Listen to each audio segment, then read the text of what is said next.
cookie in my blunt, 50 in my drum. Give me a reason, get at you with this dirty gun. I'm only here for a minute. Let you wanna put me back. Me nigga, that's a hit and run. Gotta like That's a girls, hit it's and run. appealing. If you got it, then That's a hit and run. That's a hit and run. That's a hit and run. That's a hit and run. That's a hit and run. That's a hit and run. That's a hit and run. That's a hit and run. That's a hit and run. That's a hit and run. That's a hit and run.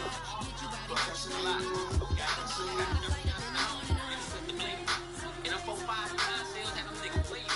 Got niggas feeling, they throwing live in. And you can't go up on my mission if you try. They say that what you talking about? Shit, hello that man, fix it out. That's why I tell you, we'll figure it out. And we the ones that waste shit, blood, we ain't feeling no dry. Cocaine, niggas, I got them in the mouth. And don't be on that set trip if you don't know who's right. Not as cool as you find, so carry it out. Monkey being with the slide, that's what my niggas about. Homie, ain't like shit on. First to go, now it's hella black dresses in the front. What that mean? He had to go. What that mean? He had to go. Genocide, suicide, homicide, that's where I'm from. All in my cup, cookie in my blunt, 50 in my drum. Give me a reason, get at you with this dirty gun. Yeah, no collision with a bullet. Me nigga, that's a hit and run. That's a hit and run. That's a hit and run. That's a hit and run. That's a hit and run. That's a hit and run. That's a hit and run. That's a hit and run. That's a hit and run. That's a hit and run. That's a hit and run. That's a hit and run. That's a hit and run. That's a hit and run. We get back to pushing hair up. It's real niggas who play. Every killers never make a mistake. No innocent bystanders. Niggas dying, they got money. I'm making like a casserole. I knew shit on the big ring. That's all that's 6 years. He be right back on the block. Fear, man, let a hoe stack. And fuck the niggas ain't gon' love the kind of rap. No fear, man, let a hoe stack. And fuck the niggas ain't gon' love the kind of rap style. Can I get an amen when the night ends? There's no winner when you're walking alone. Sliding down the last street as the day creeps. What you do with nobody at home? Sugar, just step into your sneakers and step behind the speakers. Your heart will keep me beating and make me a believer. Don't you want me? Don't you want me? I need some mercy in my soul. Come on. Give me what you got. Okay, we broadcast live from the west side. What a real nigga mind and real grind. You don't be out here talking about shit that you don't know about. You catch a lick through the time, you don't justify. You keep your face going good and you don't feel it. Never try to put it on the sofa. Keep you strapping all night, running on the road. They ain't what you want, you wanna hold. We broadcast live on the road. Stay up low and get another good elbow. Shit, man, when you see it quick, you got to pull it. Ain't gonna be no sucker shit, you better know that. Man, from the gun play, with a counter with one day. Happen to get me with it, get them back on the front page. Just play the shit how I go, follow the G-code. It's so far up on you, you think you got the G-code. All I ever wanted was a ride by the beans in the band, bitch. You ain't got no ride by the friends. Ain't never try to live in the mouth, long as I cheat on that.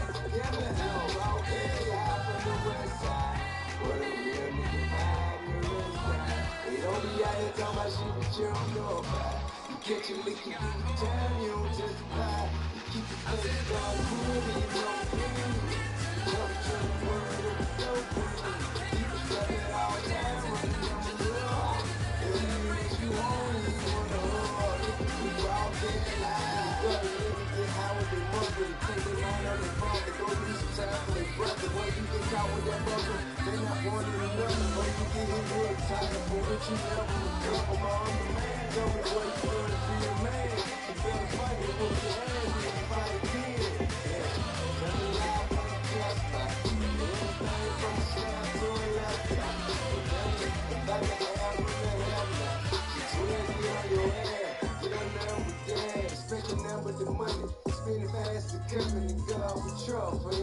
Nelson cash on cash high from the west side. What a real nigga vibe and the rest guy. They don't be out here talking about shit that you don't know about. You catch a lick, you do the time, you don't testify. You keep your face done good, you don't clean. You never trust the word of a dope. Keep it stepping all time, run the numbers up. If that ain't what you want, you wanna hold. Niggas be high, they got rid from the project. But niggas take a shit, they ain't got shit. So when they get a little chick, think they hot shit. A Pyrex is 9 out of 10 primary. That hot shit, half price, nigga, hot shit. They thought should've turned around in a week, but it did, so you keep it. The neck game ain't good if a lane nigga beat it. We'll turn up through the week, but on the weekend, all day, I run the west side. But it real nigga vibe, the west side. You know we out here talking about shit that you don't know about. You catch a nigga on the time, you don't testify. Keep your face done good, you don't clean. Never trust the word of a dope man. Keep it stepping all time.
Hello, everybody. I'm Larry Ridley, and this is the NFL on EA Sports. Larry. Yeah. Dylan High, nigga, bro, hard, nigga. Kaya Hodges, nigga. What you know about that? Huh? Nigga, high tower, nigga, you know what I mean? MLK, nigga. Yeah. Live from the shit, man. I don't think you've changed a thing. Go on, jump. No, I don't want to jump. Yes, you do. You smoke crack, don't you? An hour's drive southwest of downtown Boston in the area Look at me, known boy. as Don't you smoke Patriot crack. Place, Gillette Stadium here in Yes, sir. Do what Foxborough. they done to you. Tonight we finish off week 4 with a Get killed good your Monday brains, night Bill. Get matchup killed your brains, between the Bill. New York Jets and the New England Patriots. And they will not get a chance to return this one as it's through the end zone for a touchback. So now here comes the Jet offense as they get ready to take over. They'll be led out by their 6'7" quarterback out of Memphis. It's Paxton Lynch. And there's no getting around it. When you first look at Paxton Lynch, you see his height. You see 6'7". You can't get past it. But don't think that he's immobile. This guy has great footwork, quick feet, and moves around really well. And when you think you got him hemmed in the pocket, he can escape in a big way and then beat you downfield with his arm. On the ground, this is Derrick Henry. And he's not going anywhere to start the night. They stop him at the line of scrimmage. It's a loss of a yard there, and now second down. The evaluation process in today's NFL does not take into account as much bulk as it does speed. And that's what we're seeing with the linebacker position. Those guys that can run, they can play any spot because they can make plays on the opposite side of the line of scrimmage. On second down, here's Henry. And he'll get this one up to the 26. Give him 2 on that run, and they're still left looking at a third and about 9 to go. So trouble already here on their opening drive. This is 3rd and 9. And some extras coming up on the line here, ready for the blitz. On 3rd down, Lynch finding time. Left inside complete. Safarian Jenkins. Just a 5-yard pickup, and it leads to 4th down. If anyone ever has any doubt that tight ends are primary targets nowadays, just watch this play. He's back in the pocket, finds his guy, and they get a nice gain out of it. That simple little completion out to the flat.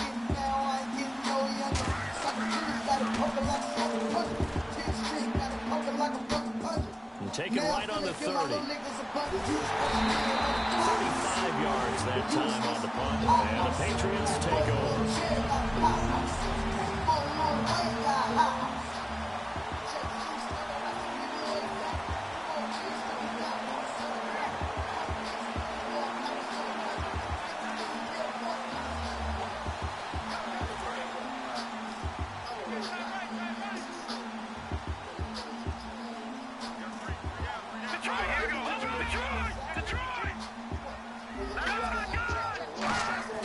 They go play action here on 1st down.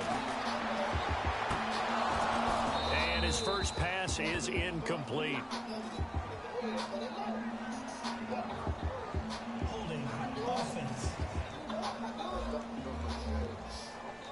So a little grabbing there, but this time it goes against the offense for holding.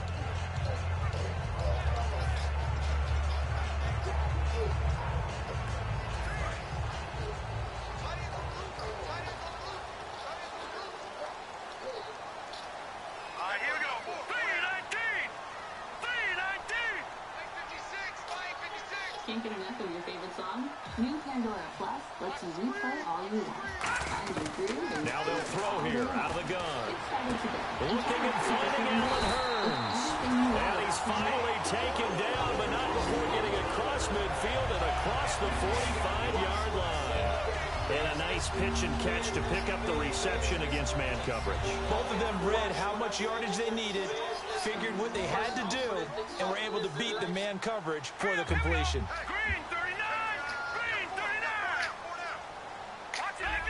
Time running out here on the play clock. They'll run it now out of the gun. And he gets this inside the 35-yard line. It'll go as a gain of 12. And it gives the Pats a 1st down. That's a run right there. This guy's known for his quickness, but also for his speed. He's able to get to the second level almost before you blink. If you give him any type of blocking, always talk about slot receivers. They usually know it's quicker than fast. In this case, we've got a guy who's quick and fast, and he used it to great advantage. A nice pick up there, 10 yards, and it'll move to stay. 3 downs, 3 yards down. So they're moving it now. Almost like a roll machine. Somehow the timing has to be disrupted. So if you're a defensive coordinator, what do you do? Bring more pressure, try to be more exotic, maybe talk to your best players. You got to make a play for me. And the timing of where you're going to get them could be in different spots. Everybody wants to affect the quarterback. Find your way to the quarterback. What can you do maybe with the offensive line to get them out of whack a little bit in order to create a little bit of chaos? So now 11 yards to go for this offensive unit. It's 2nd down. Now they'll switch it up here and look to throw. And this one's incomplete. If the hell of bands fuck around, do the nay-nay. Got a China man hook that bitch named Lay-Lay. Say she got me chickens and things. I'm on the way. And they'll be in search of 11 yards here on 3rd down. Finna make a nigga days off. I just slip my case off. If I did, the homies would try to take my face off. Looking for Amendola, and it's hit down the numbers. There he goes. A great read, and it's picked off. And he brings this one back. It's a pick 6 and a jet touchdown. 3rd down, passing down. They throw the extra defensive back in there for a nickel package, and it worked out. And it's not anything that you think is just great strategy. It's just that when you have 5 defensive backs on the field and an obvious passing down, it's a lot tougher to complete a pass. And on that play, they completed it just to the wrong team, and it cost them 6 points. This is taken at his 4. And not a bad return here. He gets it out to the 25-yard line. Back out onto the field now. Here comes the Jet defense.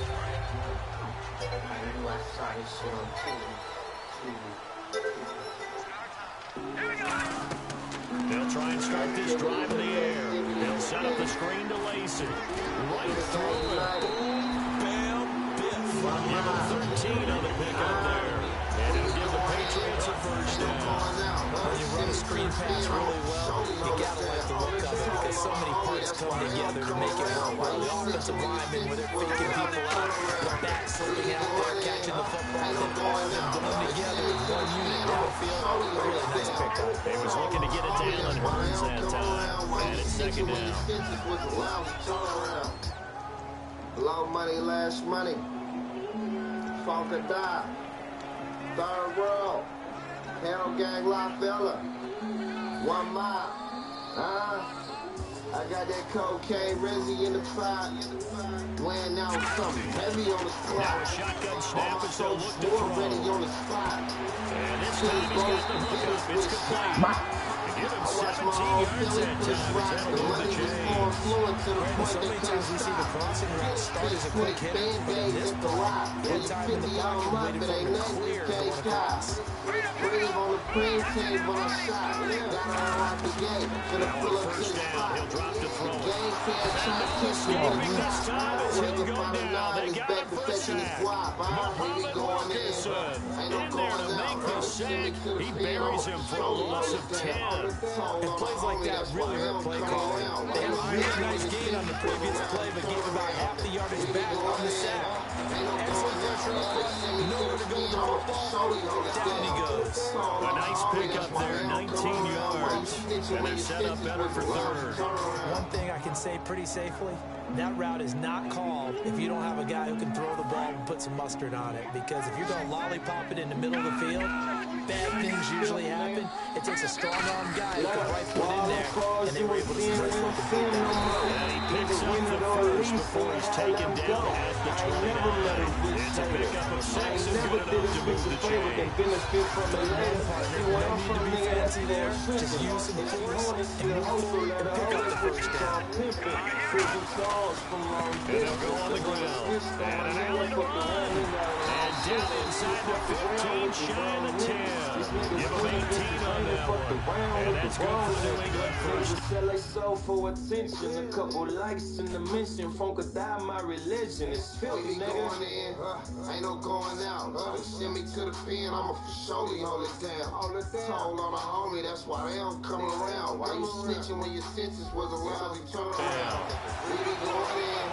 Ain't no going out. And now inside the red zone, the offense will operate.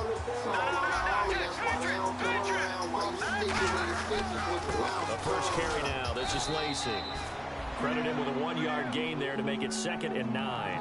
So if I'm an offensive coordinator, there's one thing that I know for sure. This is one of the top 5 teams in the NFL against the run. So when I look at my playlist, I'm probably thinking about throwing it. So what will they do? On the ground, through the air, let's see. 2nd and 9.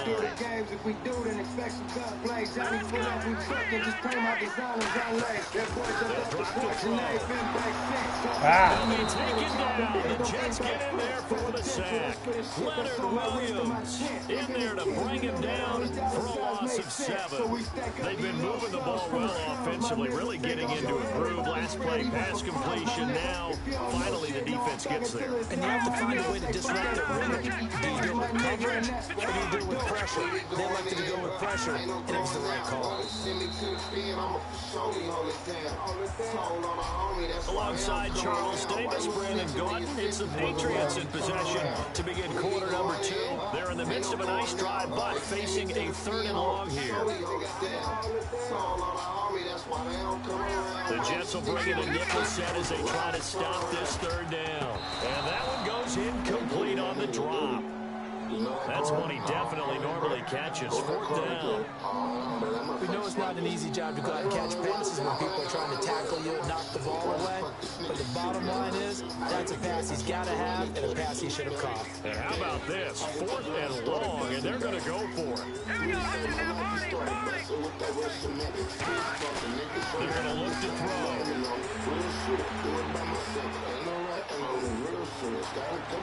Oh, man. The Patriots come up empty on 4th down. And the Jets are going to get the football back. A chance to get some momentum here in the 2nd second quarter, getting their first trip into the red zone, but unable to get it across. And if I'm the head coach, sure, you feel some disappointment, maybe a little bit of deflation there because you didn't get it in, but I'm going straight to rah-rah mode. All right, guys, we didn't get it this time. It's only the second quarter. We'll be back. Let's get it later on. I want to keep this team up. I don't want them to feel like they've let everyone down. Positive. Got to be positive in this situation. It's too early to think that you don't have a chance to win this game. They keep it with Henry on first down. And the stiff arm proved fruitful for a second, but the daylight quickly snuffed out. 3 yards on the pickup there, and it'll be second down. 7 yards to go on second down. We always like to talk about defense in terms of levels. First level defensive line, second level linebackers, third level defensive back. On that run, that was what we call a first level run. It was stopped by a second level player. And he'll go down right around the 47 this time. It's a 7-yard gain there, and it's good enough to move the chains. And that's a nice pickup of a first down on that second down run. And at that yardage gain, they can run that play on any down. First down carry for Henry. Oh, he pulls over it. And he's going to take this one down inside the 45. Counting this trap money to my fingers, like 4 fingers up. Rest in peace to Grandma Little Night. So holding by the offense, and maybe now got to shift up what you want to do on the playbook. Yeah, definitely. Change what you're doing in the playbook, but boy, the advantage shifts to the guys on defense, doesn't it? Longer yardage situations, they can become bolder. Now they'll look to throw it with Lynch. Incomplete, over the middle, Safarian Jenkins.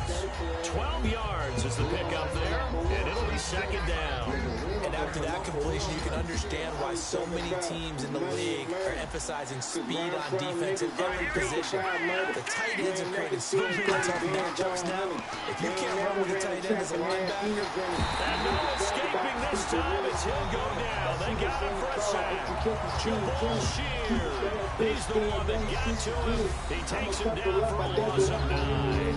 Boy, he came in off the edge so quickly there. Look out, because that's exactly what it was being shouted by the offensive lineman to his quarterback, because he has no chance to block it. To throw is Lynch. He's going to loft. It's caught inside the 25. And all the way in. Touchdown, New York. Their dangerous wide receiver. His second touchdown on the season. And the Jets are going to add on to their lead. And correct me if I'm wrong, that was just a simple fly route, wasn't it? No, there's nothing to correct at all. You got it down pat. And I just remember as a player, when I'd be in practice sessions, and I'd hear 9 from the receivers, that meant fly route, go, look out. That was the 9, and he just kept going all the way into the end zone for the touchdown. I be striking shit, this German 30 on 6. Catch him out of bounds, and I'ma do his whole push. Now the Patriots gearing up to go now. And on the last drive, they were in field goal range. They just opted not to kick it, didn't get it. How does that change the mentality this go around? I don't think it changes much for the head coach, because this is what he preaches all the time. Attack at all times in any spot on the field. And he likes touchdowns, not field goals. Now your field goal kicker, you got to make sure you nurse him through and say, okay, don't worry about it. When we need you, you got to be ready to go. And the team, of course, loves to see points on the board. So let's see if it... Looking for Amendola, and it's intercepted. A great read, and it's picked off. And his guys are going to get the football at the 37-yard line. And the Jets set to take the field. And they'll just simply be looking to build off the confidence of the last time out where they scored a touchdown. And confidence is powerful, isn't it? When you scored once, you feel like you can go back out there and get it done again. No matter what the defense throws at them, they feel like they're in a groove right now, and they want to get out there and show it. Yeah, hoping to stay in that groove here this go-around. A huge play there for the Jets. 49 yards. As we continue to advance in the NFL, as people continue to scout players, they really don't care as much about body types as they care about those guys who can make people miss, run through tackles, and gain all that additional run after catch. Anybody has that ability, They want them on their team. Give him 5 on the carry there, and it'll be second down. Offensive linemen love creating space for their guys carrying the ball, but when that guy also breaks tackles and creates extra yardage, they almost feel like he's one of them, and they really embrace him. Immersive video, brilliant display. Again, it's Henry. And this play doesn't go anywhere. Backwards, losing yardage to the 11. It's a loss of 2, now third down. Brandon, that play ended so fast, it's almost as if the quarterback handed it to the runner, and the tackle was there right away for a loss of yardage. Even better. Sign up today.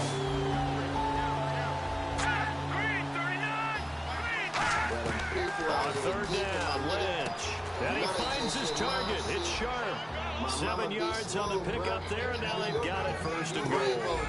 And when you're playing a quarterback with some experience and some moxie, you enter the danger zone when you decide to blitz him, because he's able to diagnose as he did on that play. He can hurt you downfield. He reads defenses so well. And he's into the end zone. Touchdown, Jets.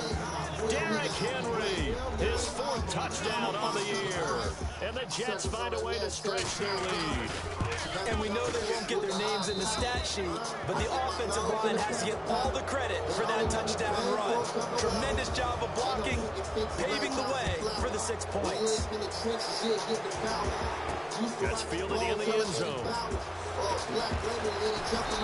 he'll take this one near the 25, call it the 26-yard line. And now out come the Patriots. And following the interception, we'll see what they can put together on this drive. I hear my old college coach right now. He always used to tell us before every game, the team making the fewest mistakes will win. What they're hoping is that last mistake is their only one of the game. Coaches, that's all they talk about, turnovers, right? Minimizing those and maximizing opportunities. 1 receiver left, 2 to the right. Looking to throw. And that is incomplete. Eddie Lacy, the one he was trying to get it to. And it's 3rd and short.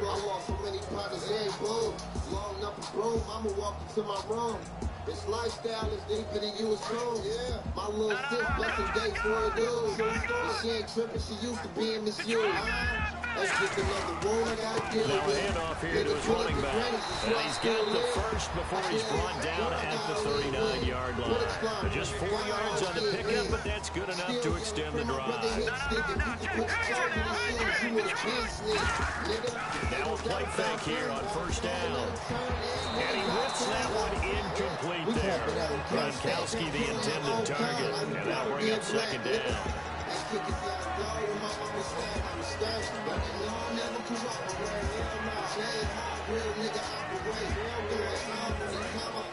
Looks like the defense in press coverage here. He'll try again with the arm here on second down. And he fires one incomplete.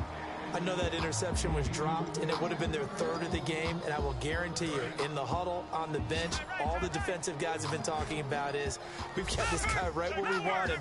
Who's going to get the next one? It almost becomes a challenge, and they missed a golden opportunity. Wide open receiver complete. They give him 14 yards that time and a fresh set of downs.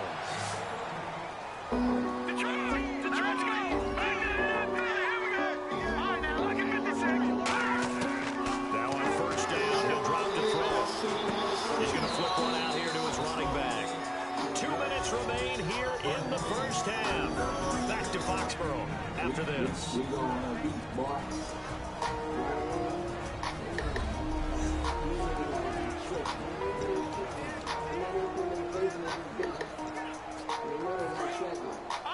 We remind you that coming up at halftime, Larry Ridley will have the highlights and analysis of this first half from our studios in Orlando. And I have a feeling those highlights will be pretty one-sided, too. I think you're right, partner. 9 yards on the pickup there, and it keeps it right on the line. They're going to hurry back to the line now. They go play action here on first down. And it's incomplete. Boy, he doesn't drop many like that one. Second down.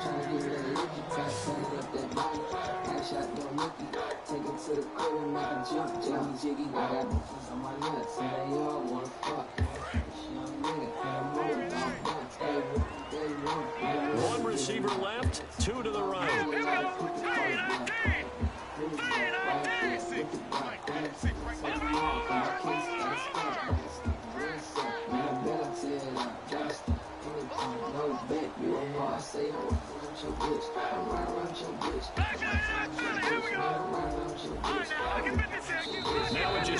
second showing on the play clock, we're going to get a timeout. It's just their first, so they'll have 2 remaining here before we get to halftime.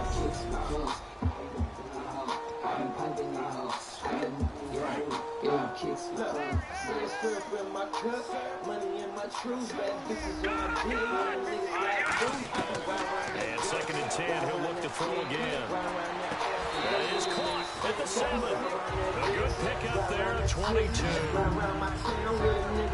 In recent years, the slot receivers really gained stature in the NFL because they can do so many things. Yes, they can line up wide like your normal wide receiver, but they have that kind of courage and toughness to run routes in the middle of the field and become dependable targets for their quarterbacks and move the sticks. Touchdown, Patriots. Allen Hurns, his 2nd touchdown on the season. And the Patriots get a score closer. And he shows some mobility there, getting outside the tackles, moving to the right, making a nice play. He had the whole field in front of him and was able to actually throw it about where he was looking, right? And he said he moved to the right, had his vision there, and put a nice pass into the end zone for a touchdown. And he pushed it right. It's no good.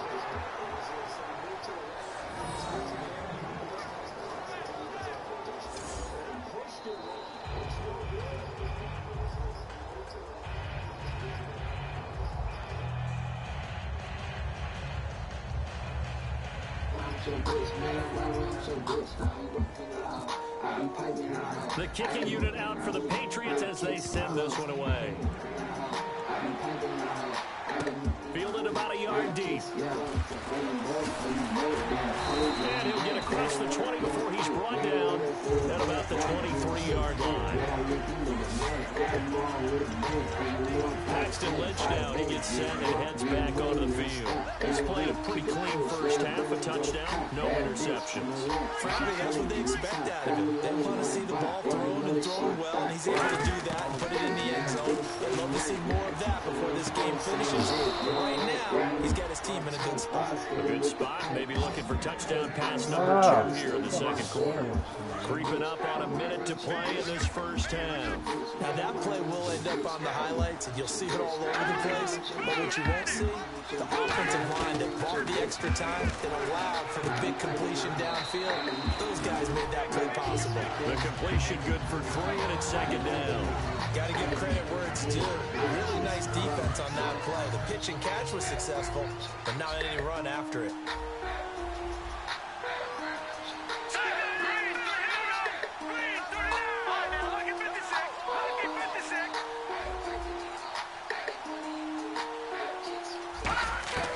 Lynch looking to throw on 2nd. And his throw is going to be incomplete. Eric Decker was the intended receiver, and it's 3rd down.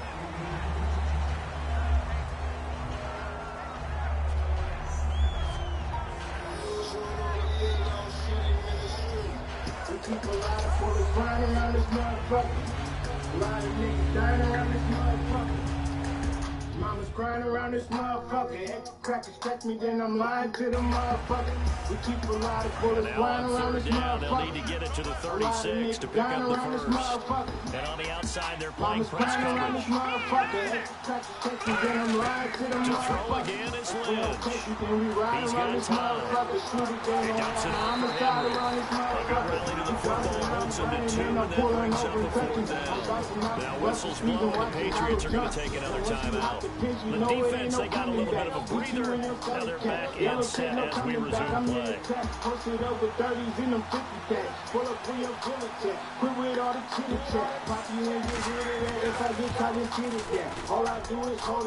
And this one is no good. He missed it. And the score will stay right where it is. So distance not the issue there. He has plenty of leg to get it there. It's that darn upright getting in the way. Always gets away with a good time, doesn't it? Because he hit it square, too. Sometimes you can bang it in if you get it on the end of the football. No such luck there for him. Being chased down. The ball comes out on the hit, but they'll say it's incomplete. It's a tried and true formula, and I don't think it'll change for as long as we play football. If someone's trying to throw the ball and you can put pressure on them and make it tough, that's only going to help your defense. He's being hurried. He got it right before taking the hit, but incomplete. Back to throw now, 2nd and 10. And that one will fall incomplete. Clock here now, just under 30 seconds to go in this first half. Man, for him to be that wide open and drop it, sometimes you have just too much time on your hands, right? You end up thinking way too much, and your hands get shaky. And yes, he's a tight end, but that's a catch he should have made. We keep a lot of bullets flying around this motherfucker. On 3rd down, he'll drop the throw. And he's got it to Hurns. Touchdown, Patriots. Alan Hurns as the first half is winding down. And the Patriots make some inroads here on that deficit. Everyone in the league talks about finishing, don't they? Doesn't matter whether it's a quarter, a half, a game, a series, whatever. But they're finishing the first half in fine style, putting that one in the end zone. They did. They didn't leave much time on the clock either. Well done. So the lead is now dwindled to 9 as the kick here is away. This is fielded a couple yards deep. They juked him. And he's up past the 20 to the 22-yard line.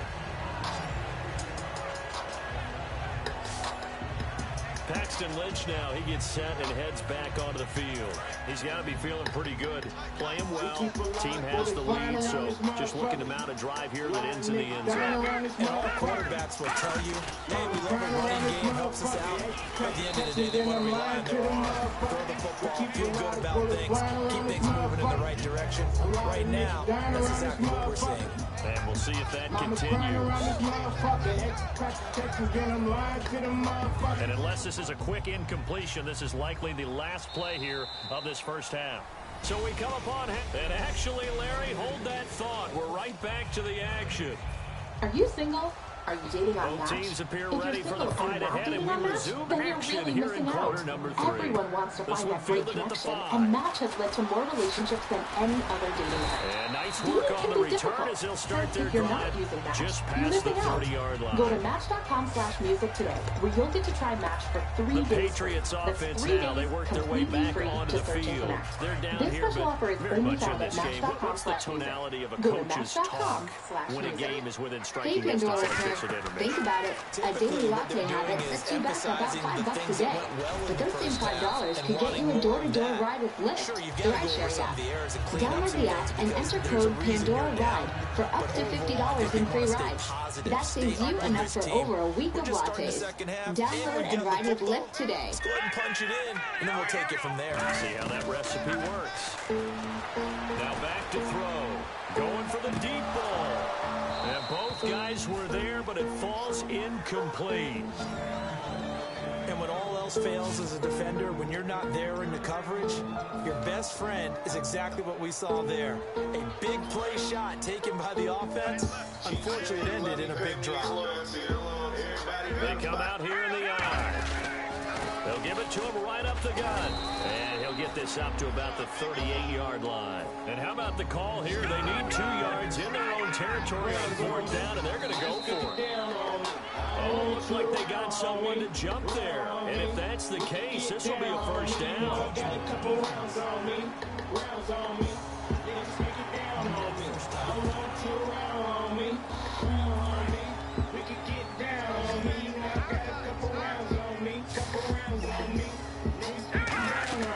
They'll look to throw now on 1st down. Now they go screen. It's complete. Able to use the stiff arm to gain leverage initially, but not much room thereafter. So many things have to come together just right for a screen pass to break for big yardage. The blocking, the timing of the pass to the runner, everything has to fit together just right. But on that play, the defense was able to disrupt things and hold it to a short game.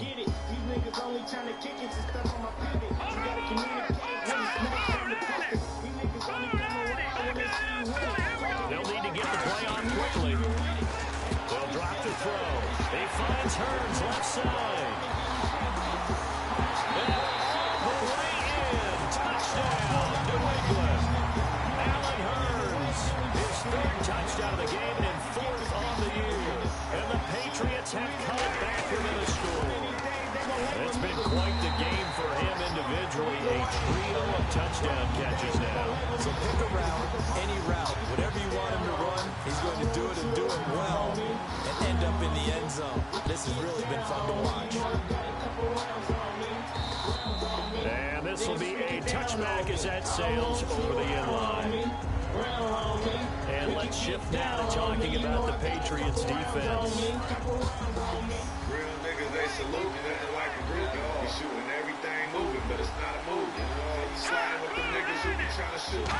You with him when we Throwing see him. here, Lynch on first down. Firing quickly here, and that's complete. And they'll get it up just short of the 45 at the 44. The play goes for 19 yards, gives them a new set of downs. And defensively, they were in zone coverage there. Do you have to be a little careful? You're losing playing against a good quarterback like he is to not play too much zone. Yeah, you have to be careful about how much time you're giving up. I think it's a good point you just brought up. So maybe if you still want to play zone, go to a zone blitz scheme. And you can drop anyone out of your defensive front. Defensive end, defensive tackle. It doesn't matter. You just exchange someone to bring more pressure towards the quarterback and still try and cover downfield. And a new set of downs here after picking up the first on the ground. On first down, it's Lynch. And he'll toss this one incomplete. Seeing no options, he throws it away. When defenses get to the quarterback that quickly, a lot of times it's called a jailbreak. It wasn't quite that fast, but fast enough that he had no time to look downfield and set himself to throw the ball. And as he tried to do that, he was hit and it forced an incompletion. Derrick Henry. And they go backwards here. Losing yardage back at the 48-yard line. They lost 2 there, and it's third down.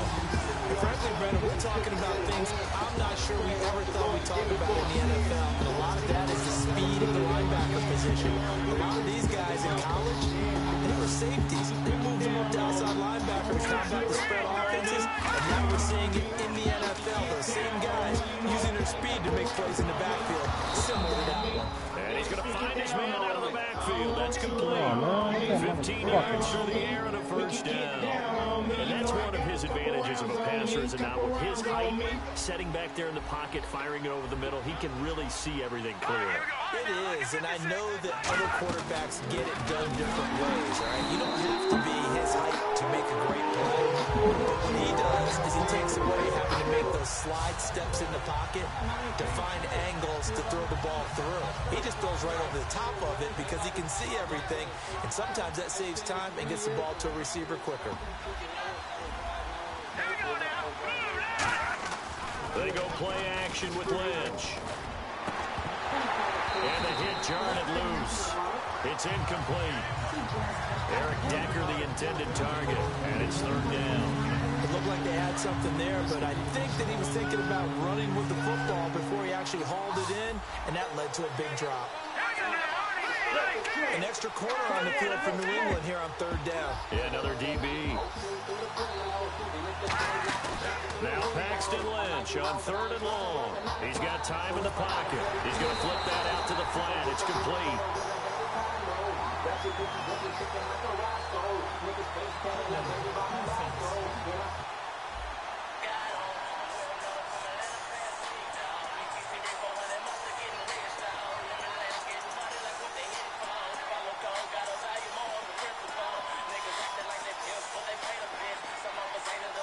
So oftentimes you see defensive holding. Here it's offensive holding for the flag. 7th play of this drive coming up, but a long way to go on third down. From the gun on third down, it's Lynch. Caught, Safarian Jenkins, right side. They do get 9, but it leads to fourth down. That's certainly playing down a distance very well by the defense, isn't it? Take whatever you want underneath, by all means.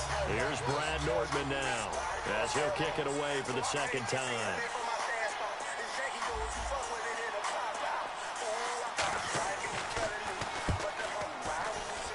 No returning this one. It sails out of bounds, and they'll spot it right at the 20. Out comes the New England offense to see what they can do this time. And that last drive, a long drive, but not just that. They had a great air attack going. Do they stick with that? I would think that they would, because if they were confident enough to do it on the last drive, starting backed up in their own territory, why would you change anything? They've got to be confident about what they're presenting and continue to do so. Yeah, because the secondary, they really look clueless. And that was amazing because that drive went and went, no adjustments, and no big plays by the defense to knock the ball away. Here we go now.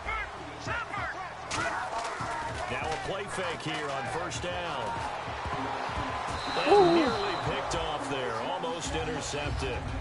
Instead, second down. He's got to be kicking himself right there. His team's already picked off 2 passes. That would have been the 3rd in the game. And boy, they've really played well attacking the football.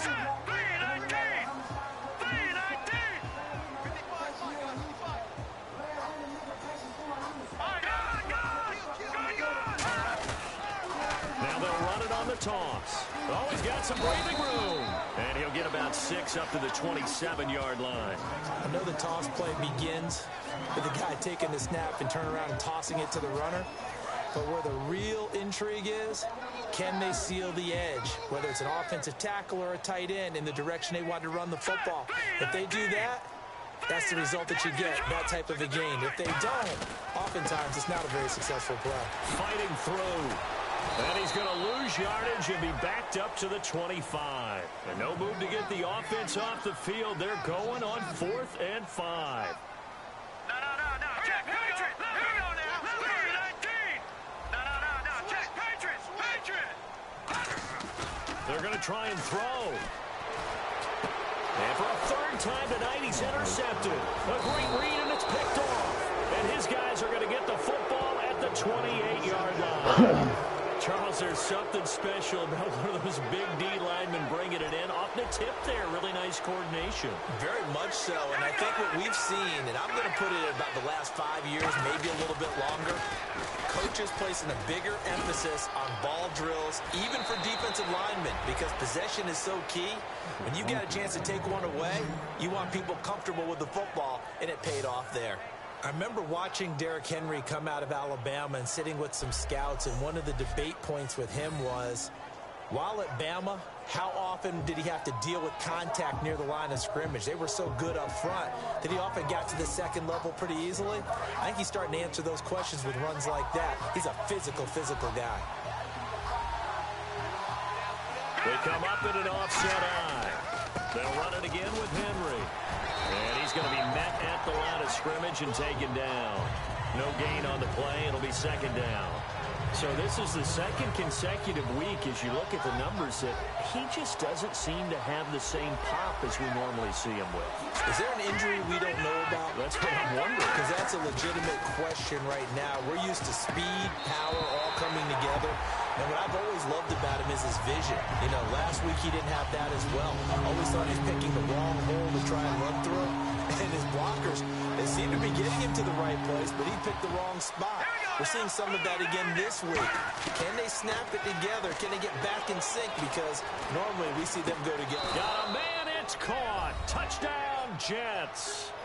Their dangerous wide receiver. His 2nd touchdown of the game, his 3rd on the year. And the Jets capitalize on the short field as they take it in for 6. In order to lead in a game, you're going to get plenty of contributors, but that's his 2nd touchdown catch of this game. He's one of the key guys in this one. And you better believe he'll be looking for the hat trick here as this one continues to go. This will be fielded at the 6. And a nice return sets him up pretty good here at the 30-yard line.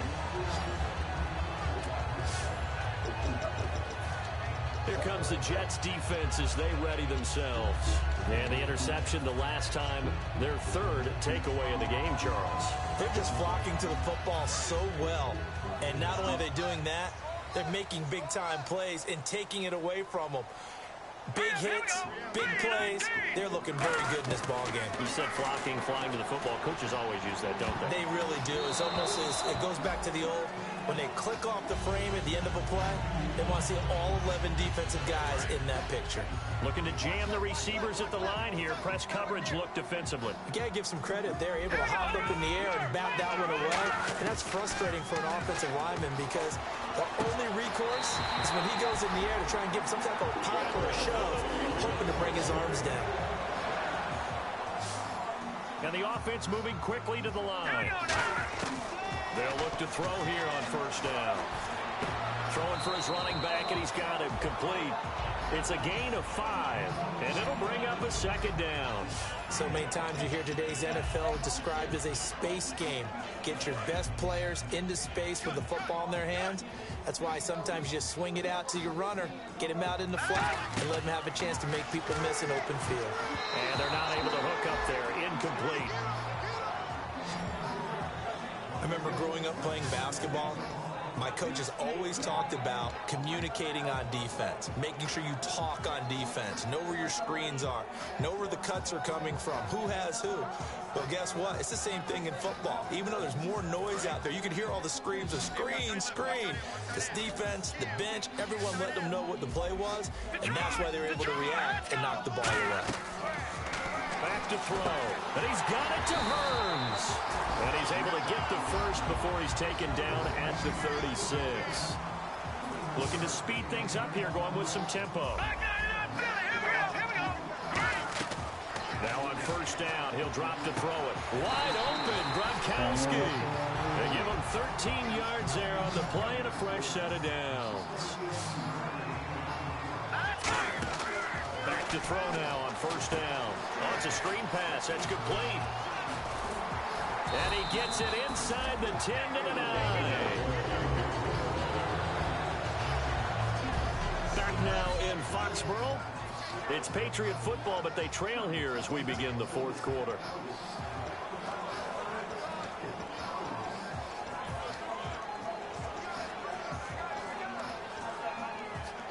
So they're operating in the red zone. Looks like the defense in press coverage here.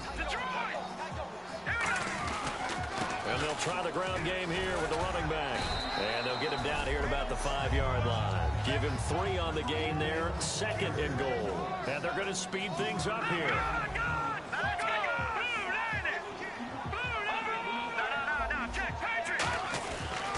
And he'll give it here to his running back. And the hole closes quickly here. He can fight only to about the 4. Call it a gain of a yard as they get a little bit closer here. It's 3rd and goal. They'll look to throw on 3rd and goal. Hard throw, incomplete. So on 4th down, out trots the kicker in a big spot here. From the left hash, a chip shot here. And Lambeau will put this one through, and that'll move him back within 6 now. All right, so you needed 2 scores to get back in the game. The field goal then maybe not exactly what they wanted, but it's a necessary first step. Still plenty of time remaining, but you could really use a stop defensively after the kickoff, preferably a 3 and out. Oh, a heck of a move. Man. And nice work on the return as they'll start their drive just past the 30-yard line. New York set to take the field. And they will simply, Charles, be looking to duplicate what they did last drive when they were able to push it in for 6. And they hope it'll be that easy, right? To be able to take exactly what happened before, replicate it. They may have to make a few additional changes along the way because I'm sure the defense will make some adjustments, but they've got to have great confidence having scored the last time out. The completion good for 3, and it's 2nd down. When you decide to run a hitch route, it really helps to have a guy who can turn it loose. And, boy, he rifled one in there on that one. Not much run after catch, but it worked really well.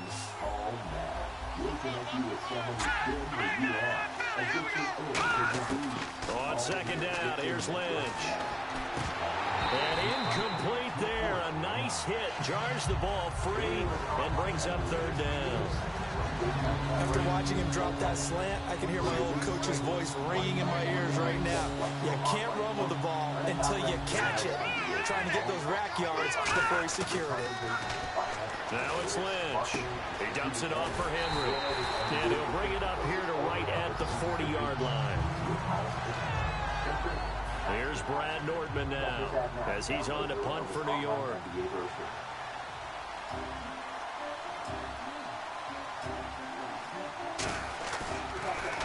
And he puts a little something extra into this one. By far his best of the night. Oh, he takes it in, doesn't let it bounce. He takes it at the 2.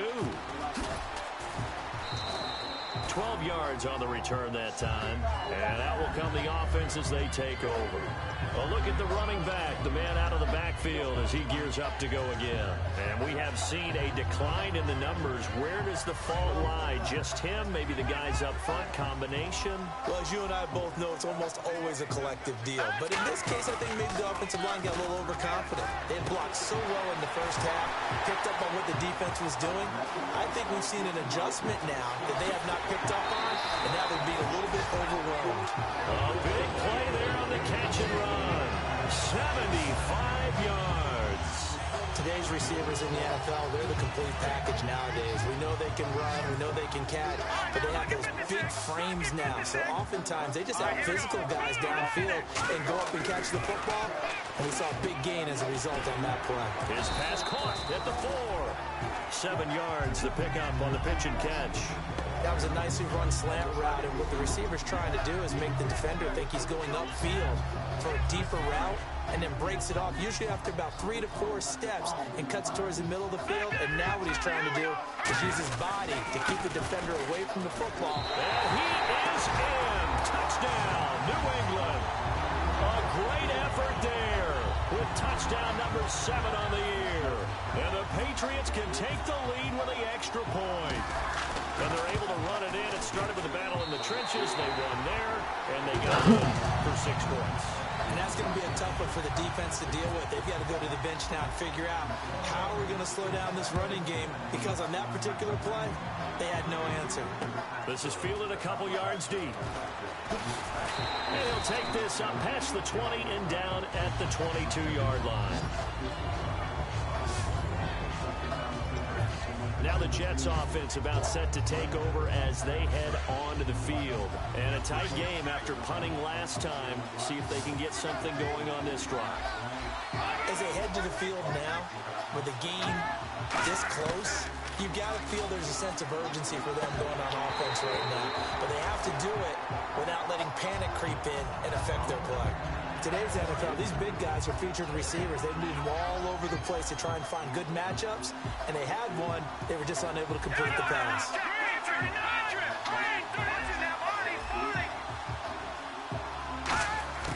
Second and 10. It's Lynch again. Throwing over the middle, but it's incomplete. Tajay Sharp, the intended target, and it'll bring up 3rd down. 10 yards to go on 3rd.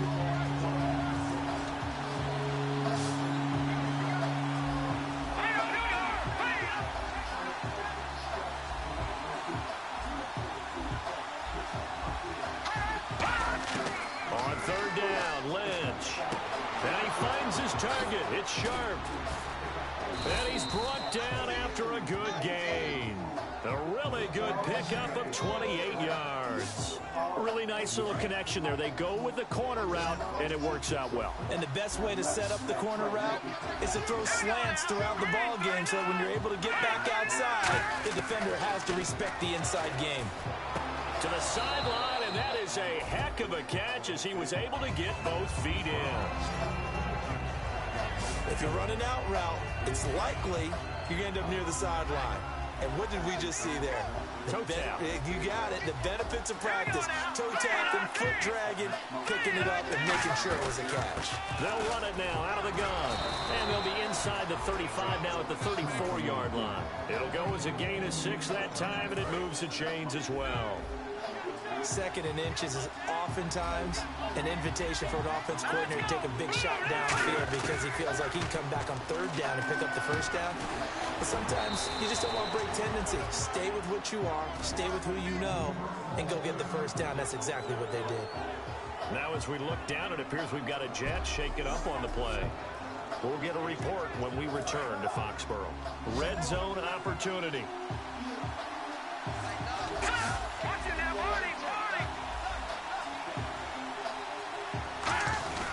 And the busy night for Henry continues. It's a loss of 2 there, bringing up second down. One thing I know, defensive coaches love it when they don't have to invite their players to the party. This strong safety, you never have to ask him twice to help in run support. He's going to ride and in a bad mood. Again to Henry. And he'll take this down for about 4 yards down to the 15.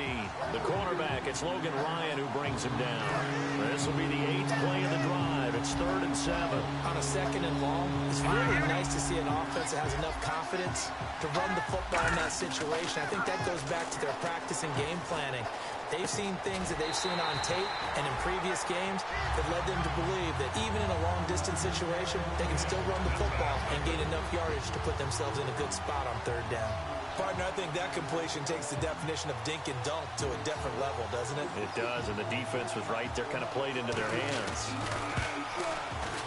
And Aguayo able to knock it through.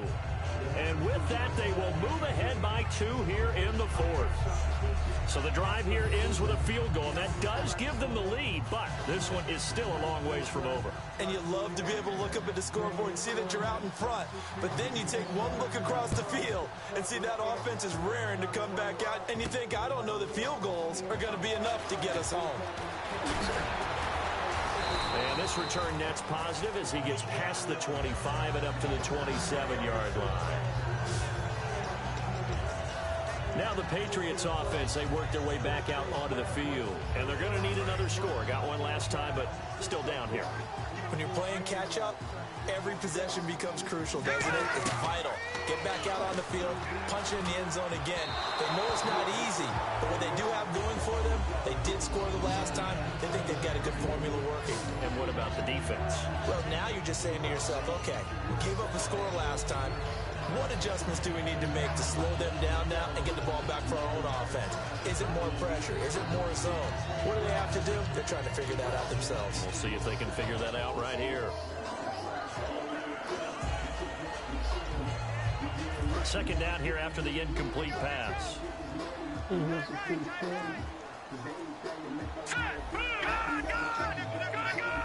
The play clock's running down. They'll try again with the arm here on second down. And that one almost intercepted. Far too loose with the football here. Nearly a 4th pick. And it's 3rd down.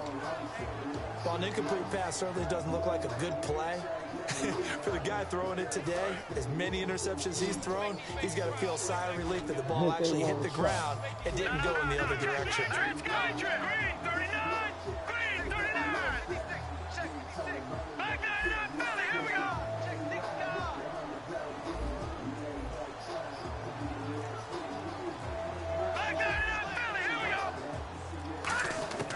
On 3rd down, he'll drop to throw. Oh, he's got a man wide open, complete. They do get 9, but it leads to 4th down. So much about offense is what you call hidden yardage. You know, you throw the ball to someone, they catch it, and then they can make a big play. You know, they create a play, run after catch. They did a really nice job there of limiting that and keeping them from a 1st down. Yeah, stopped him in his tracks. They'll give it to him right up the gut. Oh, my. He only needed a yard, but he couldn't even get back to the line of scrimmage. And the Jets are going to get the football here in great field position. So the failure to convert, no doubt, really hurts. But this one's not over. A good chunk of time on the clock and the timeouts. Yeah, not only do they have the timeouts, as you just noted, they're going to get an extra one with the 2-minute warning. And that's going to help in big ways. So in a sense, they have 4 timeouts in their pocket. The big thing, stopping them on defense now. They can't let them get a 1st down and make them use their timeouts and get a fresh set of downs. They've got to stop them right here. And if so, they've still got an opportunity. And the D-line pinching together must be expecting the run. Time for a break. We'll come back, see what transpires after this. So it's Jets football as we get you reset here. And let's see what they've come up with offensively after having time to talk it over. Trying to punch it in with Henry. And he is going to lose yardage here. A loss of a full 3 yards, and now it's 2nd down. Hey, a lot of points have been scored in this game, but what a nice play by the defense. Stepping up on that one. Maybe they'll get things going in their direction after a play like that.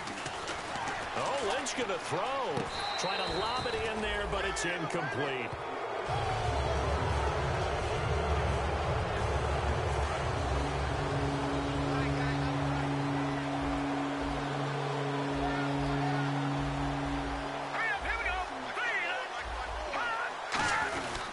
Here's Henry, and he is in. Touchdown, New York. Derrick Henry with his second touchdown of the game and 5th on the year. And the Jets capitalize on the short field as they take it in for 6. Able to punch it in on 3rd down makes it easier for those guys on the sideline. They didn't have a 4th down decision to make. Yeah, could you feel the exhale? Because they were already thinking ahead, as all the good coaching staffs do. Anticipating, will we have to make the call? They already had it lined up, never even got to it. And he'll make it across the 20 as his guys will set up shop at the 23-yard line. So the Patriots coming out now. They might be thinking this is close to a lost cause here. Got to play it out. What do they need to do? Well, they have a thought process in mind already, but they can't get ahead of themselves. They know that they need to score quickly. Yep, 2-score game. Onside kick and get the ball back and then score again, but they can't worry about the last 2 points. The only thing that matters is scoring quickly, then they'll take it from there. And now they're in the hurry-up. Back to throw now on 1st down. They'll try and set up the screen. It's complete. That's going to go as a loss of 7, and it'll set them back for 2nd down. He'll look to throw. Now a desperation throw deep downfield. And he's unable to grab it. Thought he might have had position, couldn't hold on. 3rd down. One thing I know from experience is that when the deep ball is thrown and you're the defender, you've got to fight that little bit of panic that emerges. You've got to play the ball really well. It's a 50-50 jump ball play. And guess what? They took a shot. How are you going to win it? In this case, they managed to get it done. Now on 3rd and long, they'll look to throw. And he'll have his man. That's Edelman. And a nice gain of 21 yards. And they're going to hurry back to the line now. They'll look to throw now on 1st down. And this is intercepted, and that should do it. A great read, and it's picked off. And the return this time will go out to the 42-yard line. Obviously disappointing, but you had to go for broke here, down 2 scores. So that forced you to make some throws you definitely wouldn't want to make. And I think this interception is going to pretty much write an end to this one. And New York set to take the field. Defensively, there's still 3 timeouts. Do you even need to use them at this point? I think a lot of coaches do it anyway, and it seems like cosmetics to us. Does it just send a message you're not quitting? Send a message that you're not quitting. Let your team know you're going to battle all the way. And you're always hoping for that ultimate miracle, that something will happen, you'll pick up the ball and score, and you'll have a chance one more time and maybe on an onside kick, but not likely. Well, I know it.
Sorry ass team.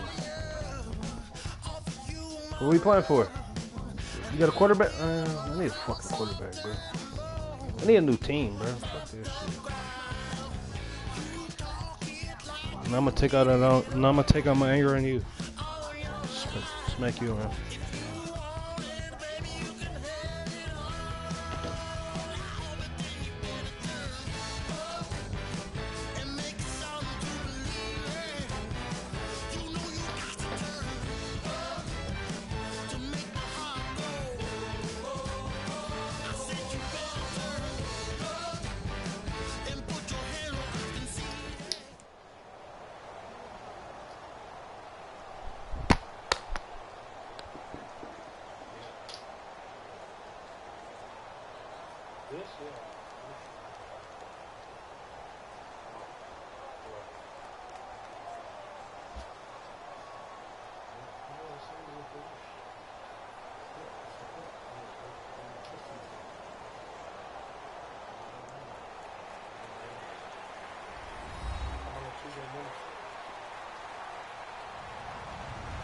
Hello, everybody. I'm Larry Ridley, and this is Madden 17 on EA Sports. Tonight's matchup features two quarterbacks who will be trying to lead their team to victory. It's Rodgers Packers going up against Wilson Seahawks. With that, let's get you up to Seattle. We're standing by are our commentators, Brandon Guyton and Charles Davis. Thank you very much, Larry. We are here on a beautiful afternoon for football. Today, we've got a good NFC matchup between the Green Bay Packers and the Seattle.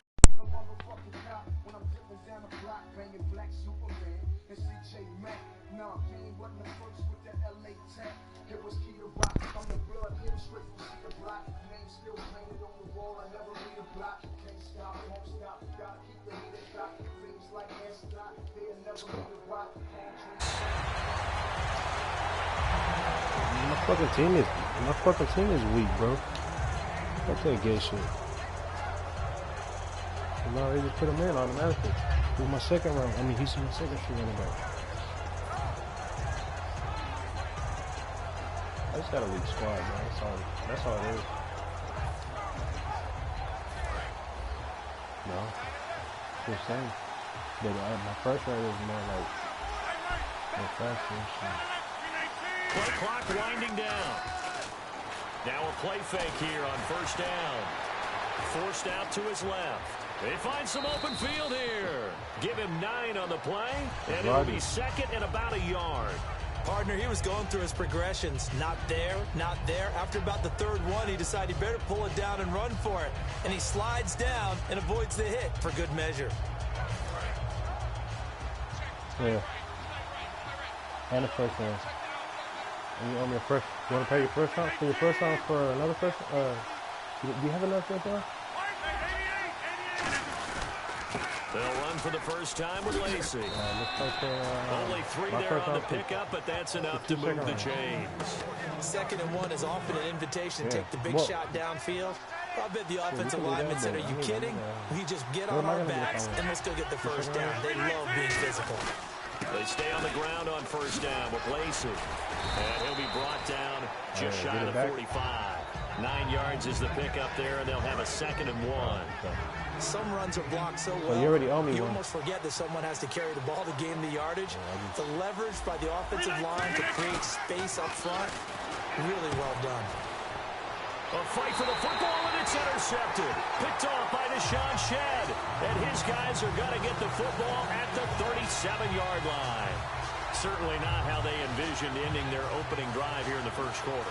Too many ones in this play. First quarter, first drive, first interception thrown. And that last one, that hurts. And out now come the Seahawks. They'll come out in the pistol.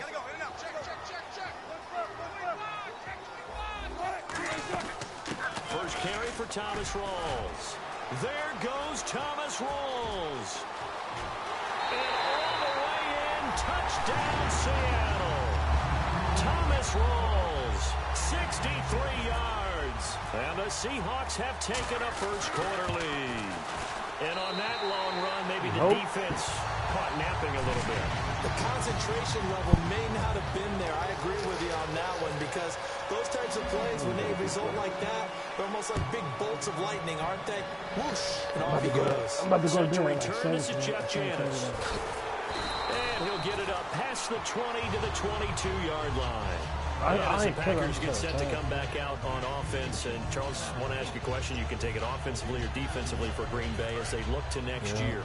Where do they need to focus, draft and otherwise? I think I'll start on the offensive side of the ball, and I think running back is going to be a position they have to address. No matter what they decide to do with Eddie Lacy, decide what they're going to do with Ty Montgomery, but get more running backs into the mix. I think offensive line, you always want to fortify that position. But flip it over to the defensive side. Who's going to be the pass rusher besides Clay Matthews? Is Nick Perry still coming on? Do they have to draft someone else to help supplement Julius Peppers? In the secondary, they need corners that can cover. That's a big spot for them.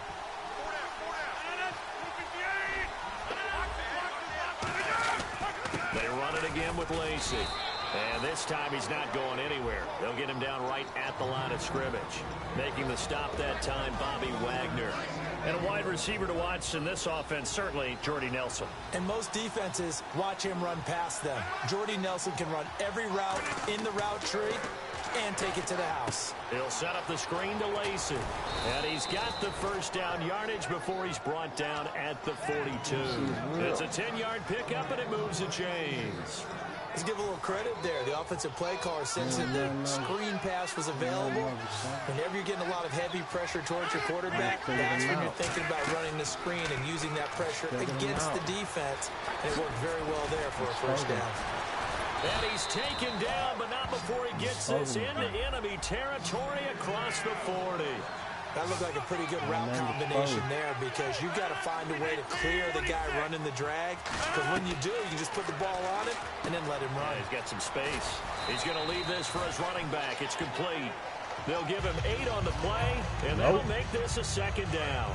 I'm going to show my age here a little bit. We used to talk about running backs catching the ball as safety valves. Nowadays, they're a big part of the passing offense. Quit acting like, now look out, Rodgers lost the football. Does the big boy have the juice? The 30. And he's going to score. It's a Seahawk touchdown. It gives some kudos to the defensive coordinator, I think, here. They bring the blitz, they dial it up, and it turns into 6 points for them. It's so nice to hear you actually give kudos to the defense. It is so nice to such an offensive guy like that. I love it. He dialed things up, and boy, a big play resulted for his guys. Well, you like the credit to the defense there, right, my friend? Yeah, do I ever? Big mistake here by the kicker, kicking it out of bounds. The one that drives coaches crazy. Keep it in the field of play and let your guys cover.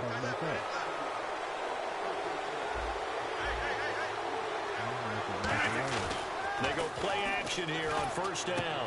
And he completes it to Jordy Nelson. One thing's for sure, with Jordy Nelson, you can't fault his toughness. And we saw that on display in the NFC Championship game with that rib injury he played through. To be honest with you, I didn't think he was going to play in the game. When I hear 2 cracked ribs, I just don't see that as a recipe for a guy being able to play wide receiver in a championship game. And he came back in about 2 weeks' time. You're exactly right. Excellent toughness, incredible toughness, and how about the production during the game? He was a factor, especially early. Yeah, scored a touchdown, 67 yards as well.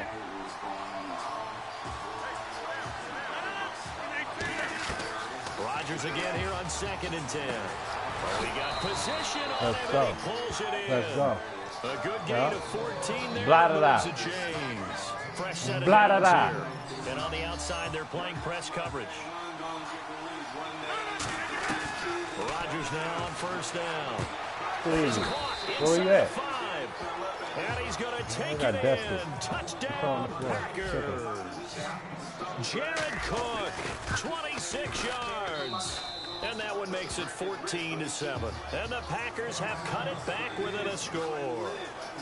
With Charles Davis, I'm Brandon Gaudin. Second quarter about to get underway with the Packers in possession of the football, as we'll see one following the score on the final play before break. That'll be taken in the end zone. And he'll get it up to about the 26-yard line just across the 25. And Seattle now ready to march onto the field. And they hit the home run last drive. One play on the ground all the way to the house. Now the defense, maybe they're expecting a run here. Carter, I love your description because when we talk about hitting the home run, we're usually thinking about a passing play, aren't we? Something in the air, deep ball. But how about them just taking it big time, John? Now they're coming back out. Now they've established this run game. The play-action pass could very well be open.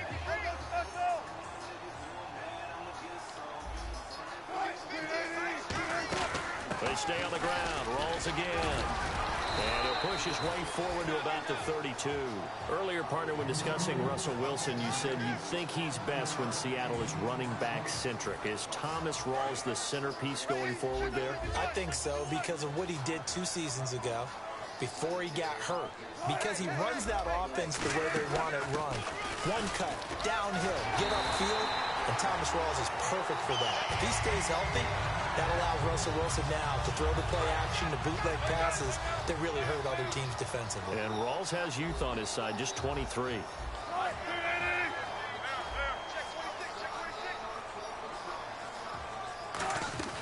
Now Wilson on first down. And the grab made by Doug Baldwin. Well, partner, tough loss for the Seattle Seahawks on the road at Atlanta in the playoffs. But Doug Baldwin, you know he's always going to compete. 5 catches, 80 yards, and a touchdown.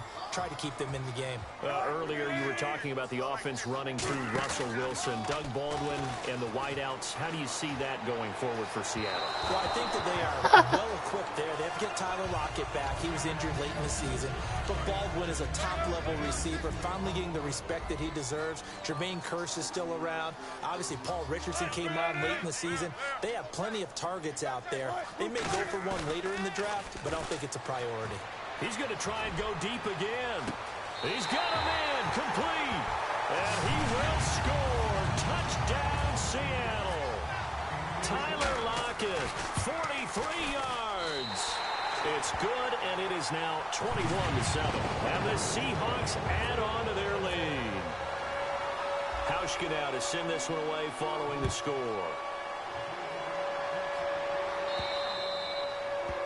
So bad mistake there by the kickers. The ball goes out of bounds.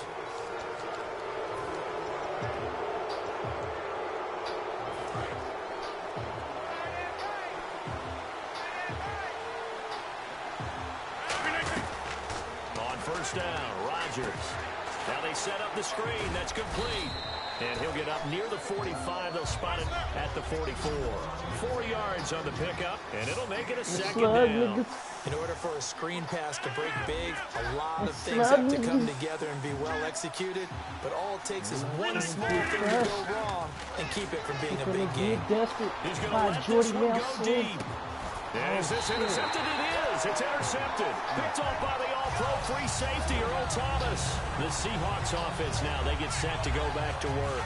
And they'll be looking to build off of a nice drive last time, a drive that really relied on the quarterback. Making good decisions, distributing the ball well, distributing it accurately, keeping it away from danger. A really nicely run drive. But now the defense, what adjustments do they need to make in the passing game? Pass rush, pass rush, pass rush. Whether it's the guys up front or maybe you bring additional guys, but you've got to disrupt the timing of them throwing the football. We'll see if they can disrupt it here. And he's taken down, but not before he gets this across the 25-yard line. How many times do we say in this game that speed kills, and it does it in so many different ways? In this case, you got a back who's quick and shifty, can make moves, make people miss, but also gets to and through a hole before it can close down. That's some of the benefits of that speed, not just outrunning people in the secondary. And that led to a really nice gain.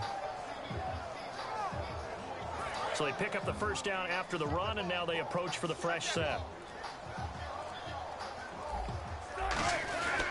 Back to the ground on first. Again, it's Rawls. Officially no gain on the play, and it's second down.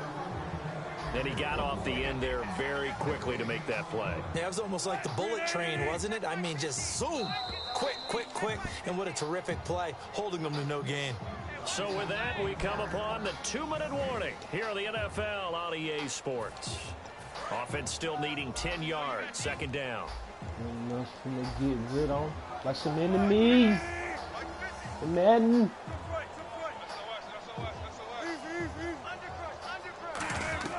On second down, here's Wilson. He hits Baldwin right side. And down he goes, but he takes it up to the 40. 12 yards there as they move the chains. I don't care how many times you tell the story, it never loses its luster for me. Doug Baldwin, undrafted out of Stanford, and plays like a #1 receiver should in the NFL. I don't care how you cover him. I don't care that his size isn't great. He's the one that typically comes up with the football. Absolutely. His roots go all the way back to Gulf Breeze, Florida, where he's from, right on the water near Pensacola, and then, of course, to Stanford, and, boy, he's been good. On second down, Rawls trying to run inside, but nothing there. And now a timeout coming from the defensive side for the Packers. It's just their first, so they'll have 2 remaining here before we get to halftime. It looks like the Packers have added an extra DB on third down. The man right here. That's right. That's why I came back. Defense showing blitz.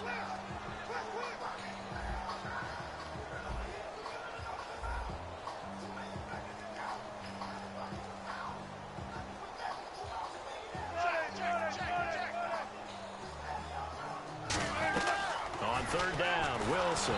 Hit as he throws there, incomplete. He was trying to get it to Jermaine Kearse.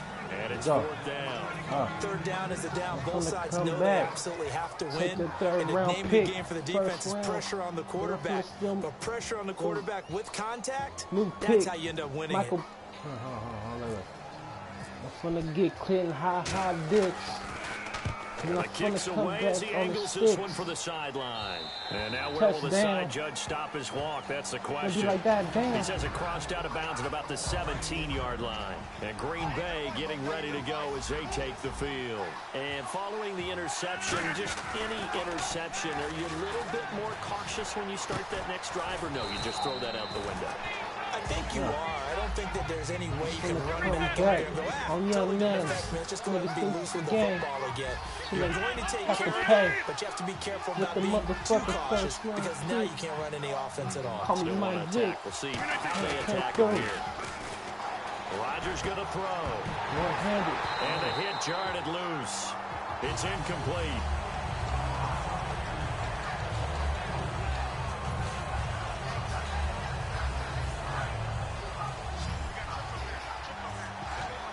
A nickel look by Seattle on third down. Yep, 5 defensive backs now.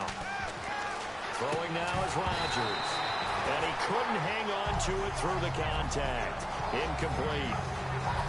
And that drop will cause a little bit of angst for the play caller because you know they've worked all week game planning and flexing the tight end out and making him a matchup issue for the defense. They had what they wanted, and he drops the ball. Man, just couldn't hang on to the slant. They do go for it. It's Rodgers. Out to the flat for Lacey. Evades the tackler, and now some space. And he'll be taken down, but not before he gets into enemy territory. And they pick up the first down on a fourth down play. I don't know if the defense relaxed because they thought maybe they'd stop them on third down, or if they just didn't protect the sticks very well. But, boy, that's a big-time pickup right there. And he'll be hit as he releases it, and that'll fall incomplete.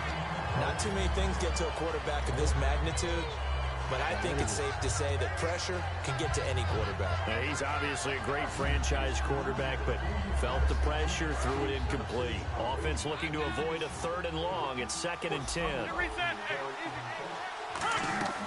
Rodgers will try again on 2nd down. He's going to got a man. It's caught inside the 10. And he will get this into the end zone. Touchdown, Green Bay. Randall Cobb, 47 yards. And the Packers are back within a score. Now after the touchdown, here's Crosby to kick it away. That'll be taken in the end zone. Can't act like me. And a nice return sets him up Saucy pretty good beef. here at the Let's go, 30-yard man. Pocket full line. of The belly Seattle beef. offense Hey. now set to come back Smoking on out that on the OG. field. And with time quickly niggas fading doing here on in me. the second quarter, not sure Them how niggas ain't sold a aggressively disc. offensively they When want I to play come this. through, nigga, I slip think the we'll disc. find out just how much they trust their guys in this situation if they decide to take a shot. It's caught on the left side by Baldwin. And he's taken down, but not before he gets this into enemy territory across the 40.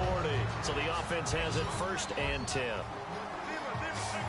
Again, we'll see the pistol here. On 1st and 10, it's Wilson. They set up the screen to Rawls. They're calling a gain of 19, and it moves the chain. No, it wasn't. They ran that one well, and not only did it pick up a nice chunk of yardage on the screen, they sent a message to the defense. Rush the passer all you want, but you better be careful. We can hit you going back the other direction. Hitting dicks.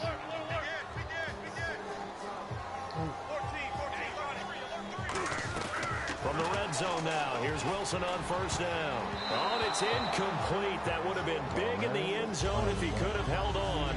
Instead, it's 2nd down. Not only did they drop what looked like an interception in the end zone, they blew a golden opportunity to shift the momentum. And they'll send the slot in motion left.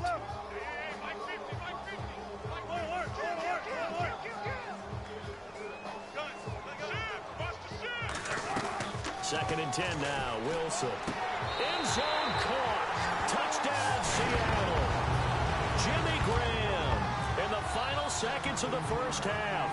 And the Seahawks find a way to stretch their lead. And that's a lead that excites a team as they head into the half. Good way to finish things off. Yeah, able to extend that lead, and you always say it, that can totally change the complexion of half number 2. Yeah, it changes your morale, changes your outlook. But even before that, let's see if they decide to kind of squib kick or what they're going to do on the kickoff, because you don't want to give up a big play right before the half ends. Good point. So 2 quarters down, 2 remain. Charles and I return after the break. And we welcome you back live now inside the booth alongside Charles Davis. I'm Brandon Gordon, set and ready to rock for the 3rd quarter. That's fielded in the end zone.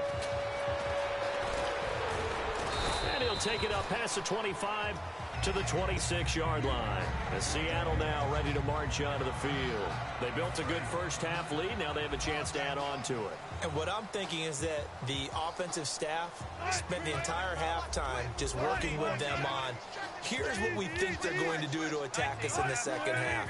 Nice 1st half that we've had, guys, but be prepared for some change-ups. We're going to see them when we kick it off. And got his man complete. And he takes it down deep into Green Bay territory. Steal.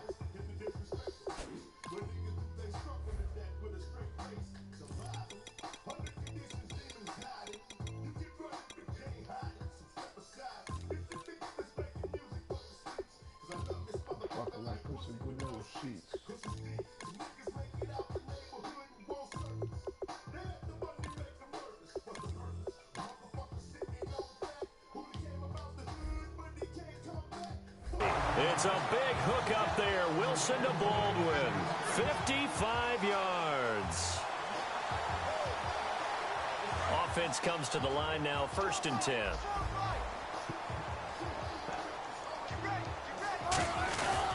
Wilson turns and gives to Prosine. And he is met at the line of scrimmage, and he goes down right there. That's going to go as a loss of a yard, and it'll be 2nd down. And now it looks like they're going to be in the hurry-up. A 2nd down carry for Prosine. And he's going to fight his way forward here for a modest gain. He gets them a little over half of what they needed. Now they're looking at a 3rd and 5. But you got to give kudos to your offensive line and the guy carrying the ball, because they were in a 2nd and long situation. It seemed pretty dire, but they brought it back to 3rd and manageable with that run.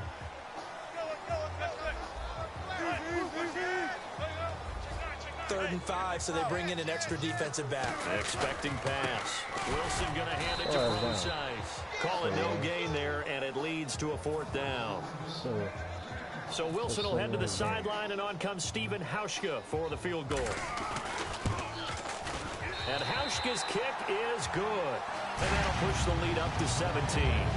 So they were able to move the ball into the red zone, but they'll wind up coming away with just 3. Yeah, 32-yarder. That's equal to an extra point nowadays, and those are no problem for an NFL kicker. This will be taken in at the 1. And he'll take it a yard or so past the 20, call it the 21-yard line. A look at the offense now here, coming back out on the road for their first possession of the second half. They're down in this game. A chance for the offense, though, to put something on the board, get some momentum here in half 2. Try and get things kick-started for them. And you know at the half, they discussed how they were going. Jordy Nelson all by himself. Touchdown, Packers. Jordy Nelson, 79 yards. And the Packers get a score closer.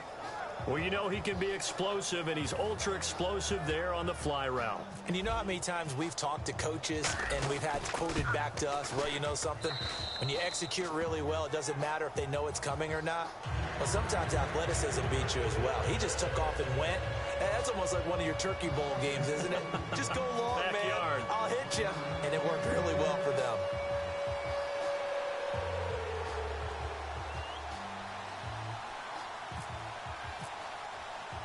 Now after the touchdown, here's Crosby to kick it away. This is fielded a couple yards deep. And with a new rule, that decision to bring it out will cost him about 5 yards as he only gets to the 20. The Seattle now ready to march out of the field. And they're not going to play this conservative, I don't think. They had a field goal last time, and they're up, but they're looking to put a drive in the end zone. Oh, I agree with you totally. No one goes out on the field and says, all right, let's just settle for 3, except in certain situations, trying to ice a game, that sort of deal. Most of the time, it's end zone, and that's what you're thinking, and I believe that's exactly what they're thinking as they begin this one. Yeah, no quarterback ever goes out there saying, hey, let's get 3, right? Not one that I've ever met. So, Brandon, when this offense gathers together to watch tape of this game, they're going to be feeling pretty good about themselves until the coaches get upset about the play we just saw. But you know their defense is going to be, but we put up big points all game long. The defense is going to win one every now and then. Now that'll be tipped and intercepted. Picked off by Sam Shields. And his guys are going to get the football at the 28-yard line. And Green Bay getting ready to go as they take the field. And last time the formula was pretty simple. One play drive, long pass. Maybe they just want to do that again, right? And that's exactly how you want to draw things up. Whether it's on your grease board, right, in your playbook, one play drive is exactly what you want on offense. But they have to be careful of. Nowhere to turn here. He's going to go down. Back at about the 37-yard line. And quickly, they get to the line. And that's the second sack of the game, but this player, disruptive in all phases, whether he's going upfield, coming underneath, you name it. He's a big-time guy you have to block. Second down, offense behind the sticks here. 2nd and 13. On second down, here's Rodgers. And he takes a shot on the release as this will be incomplete. Well, after watching him ring the bell that many times and put the ball in the end zone, throwing it, you had to figure they had to bring some type of pressure. They had to change things up on defense. And able to get to him, put him on the ground, so maybe just something to throw him off a little bit. Yeah, that had to feel a lot better for the defensive guys. They've been getting carved up in this one. To finally knock him on the ground. And Rodgers intercepted a 3rd time. Picked off by Deshaun Shedd. And a big turnover there as his guys will get the football back. The Seahawks offense now, they get ready to come back onto the field. Looking to jam the receivers at the line here. Press coverage look defensively. They start on the ground with Rawls. And he'll lose yardage on this one back to the 13. It's a loss of 4 there, bringing up 2nd down. They're going to hurry back to the line now. On 2nd down, here's Wilson. This is complete. It's Baldwin. He's at the 40, the 20, 10, and all the way in. Touchdown, Seattle. Doug Baldwin, 87 yards. And the Seahawks add on to their lead. Partner, you know the real key is to stopping a good passing attack? You tell me. Being able to tackle as soon as a guy catches the football. Didn't work out there. No, because when you give up the big run after catch, the rack yardage, that puts your defense in a big-time stressful position. A lot of rack yardage and a touchdown there on the big play. The Green Bay offense now about ready to take possession here.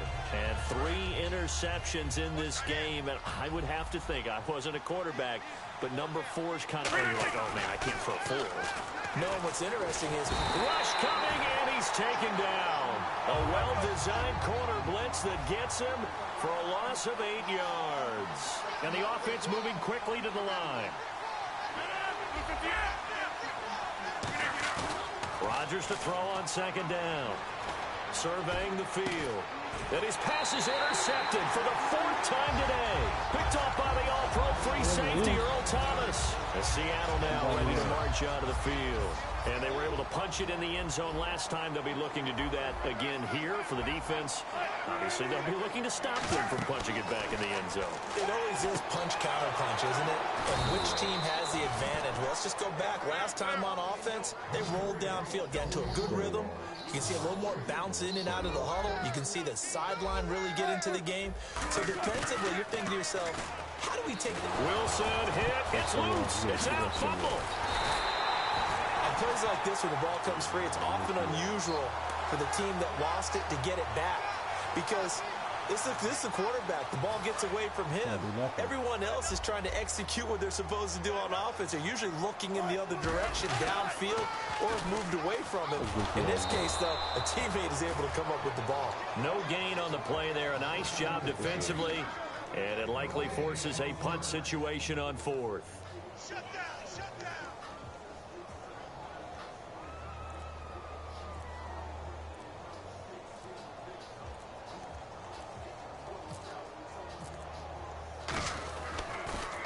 44 on his first punt, and this is a good kick as well.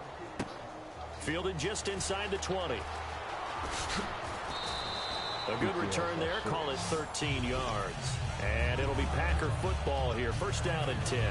The Green Bay offense now about ready to take possession here. And following the interception, we'll see what they can put together on this drive. I hear my old college coach right now. He used to tell us before every game, the team making the fewest mistakes will win. What they're hoping is that last mistake is their only one of the game. Coaches, that's all they talk about, turnovers, right? Minimizing those and maximizing opportunities.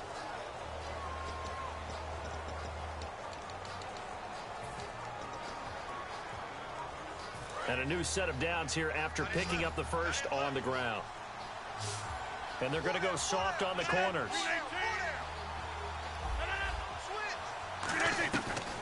On first down, Rodgers. Escaping the pressure right.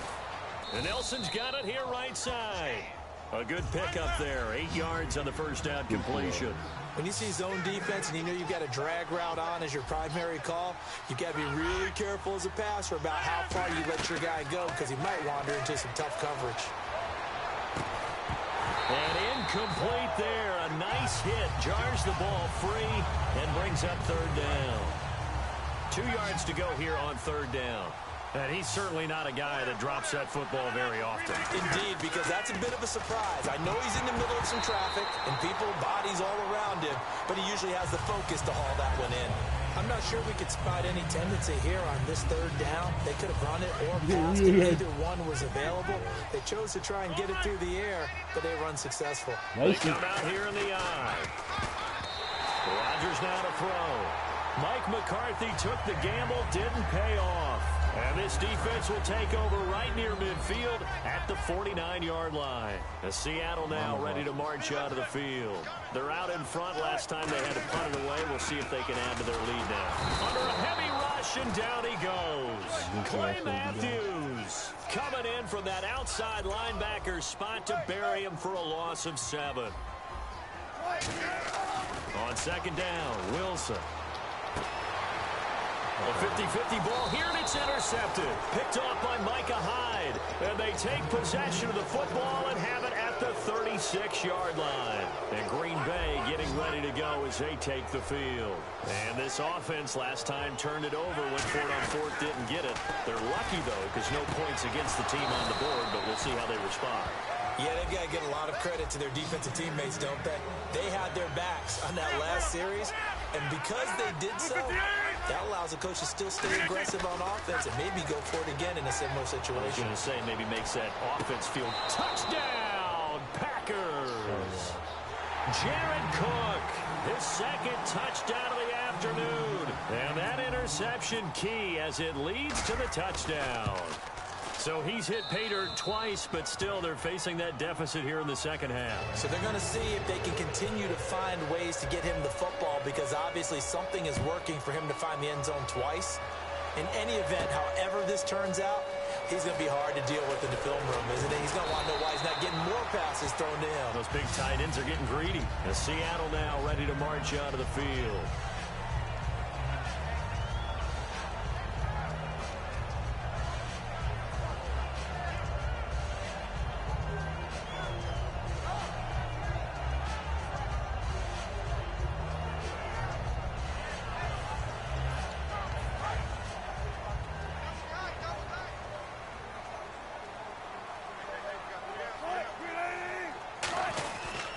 The drive begins with a run by Rawls. And oh, he sheds a tackle. Now he's got some space. Give him 10 yards on the pickup, and it'll be second and very short. And in this situation with a lead fourth quarter, they're liking keeping the ball on the ground, I'm sure. That's just smart football, but you know the defense has to know it as well. They've got to stop them here. So now we're going to see that loading the box in a big way. 6, 7, 8, 9, whatever it's going to take, puts a little bit more pressure on your big offensive line. No gain on the play, and now they're faced with a 3rd and 1.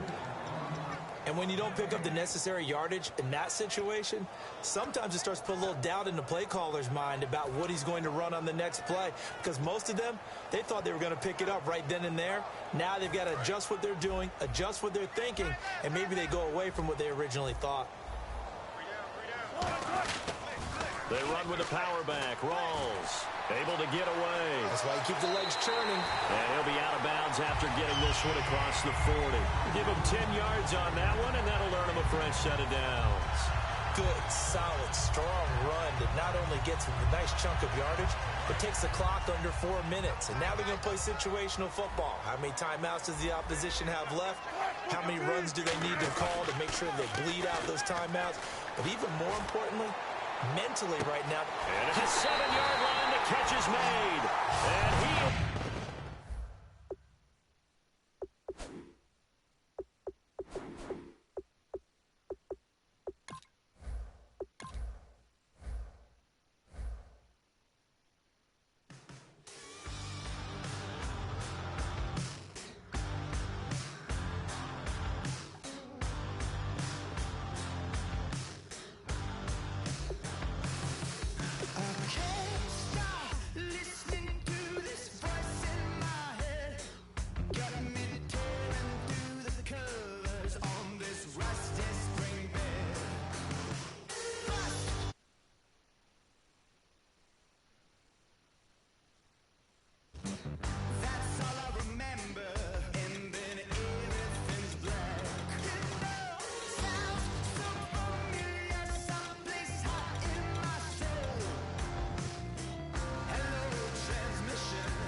Everybody, I'm Larry Ridley, and this is the NFL on EA Sports. As we head towards kickoff, 2 quarterbacks will be on the field today trying to push their team to victory. It's the Seahawks going up against the Cowboys. With that, we'll send you out to Arlington, Texas. Here's Brandon Guyton and Charles Davis. Larry, we find ourselves right in the center of the Dallas-Fort Worth Metroplex in Arlington and AT&T Stadium. Today, we've got a good NFC matchup on tap between the Seattle Seahawks and the Dallas Cowboys. Hey, who are we playing for? So I'm gonna playing for my first one, but they come out here in the eye.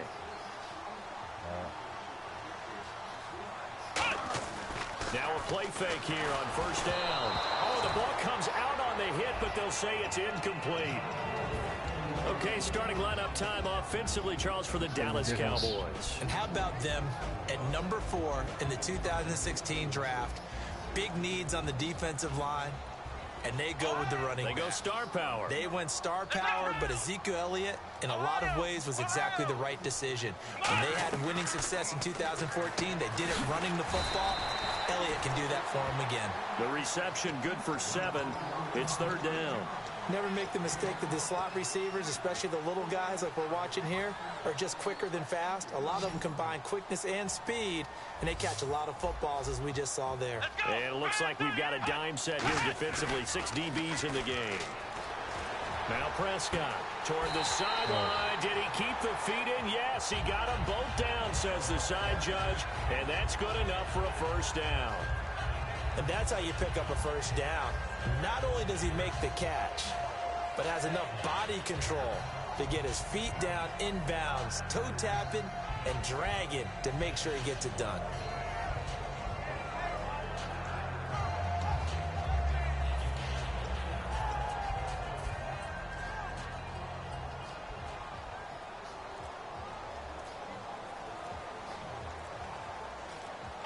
Time running out here on the play clock. They go play action here on first down. And this one caught by Dez Bryant. Touchdown, Cowboys. Dez Bryant, 51 yards. And the Cowboys have taken the show you how weak you are. lead. You're doing something against the Packers. Good to make it 7-0 Cowboys. Bailey now to kick it away after the touchdown. This is taken about 7 yards deep. And in hindsight, probably should have stayed where he was, as he'll only get back to the 16-yard line. Can you hear me? I'll turn it up in the settings.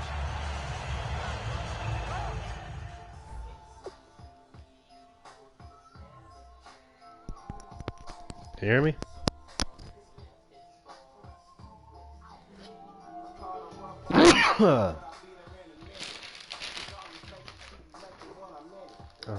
You gotta go to the.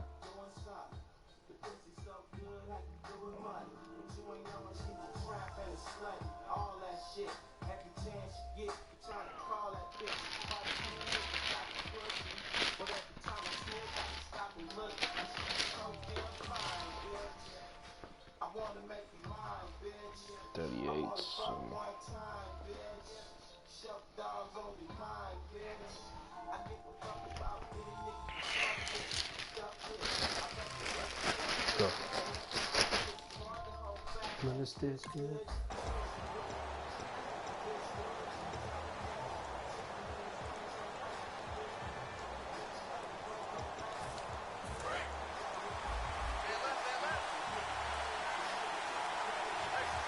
They come out here in the eye.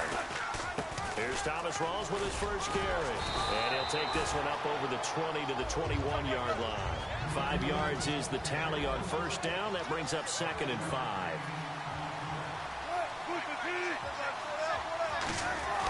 Now Wilson on 2nd down. And the grab made by Doug Baldwin. That one goes for 24 yards.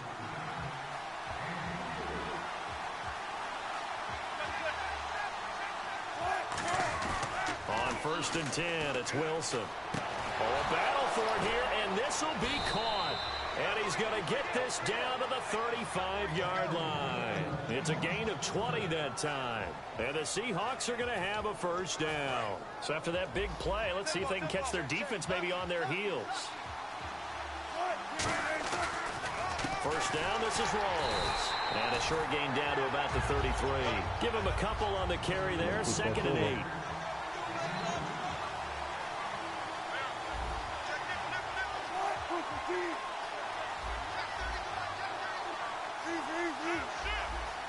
Looks like the defense in press coverage here. On 2nd down, here's Wilson. And his throw here is incomplete. The tight end, Luke Wilson, was the target. And now it's 3rd down. As tight ends go, he might not provide the super flashy plays very often, but he's pretty reliable. Usually an excellent target, and normally catches what's thrown to him, but he didn't on that play. And on 3rd down, the Cowboys bring in an extra defensive back. Probably my mic, I think. On 3rd down, Wilson. He's got Curse.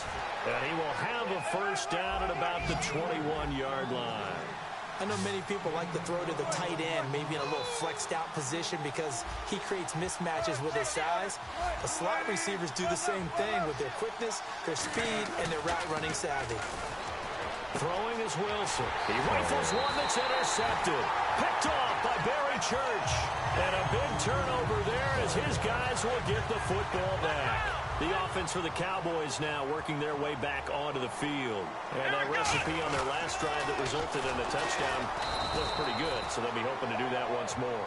And it takes me back to when we sat with the offensive coordinator and the head coach. They felt pretty good about their game plan and thought there were some holes in the defense, and they exploited them the last time out. Let's see if they can come back and put together a similar drive. And we'll see if they can do just that. He's going to get this one out to his fullback. It's an 8-yard pickup, and that'll bring up a 3rd down. And that's the kind of pass that adds up over time, Brandon. You may not have picked up a first down there, but if you keep chipping away at it, eventually big plays may result.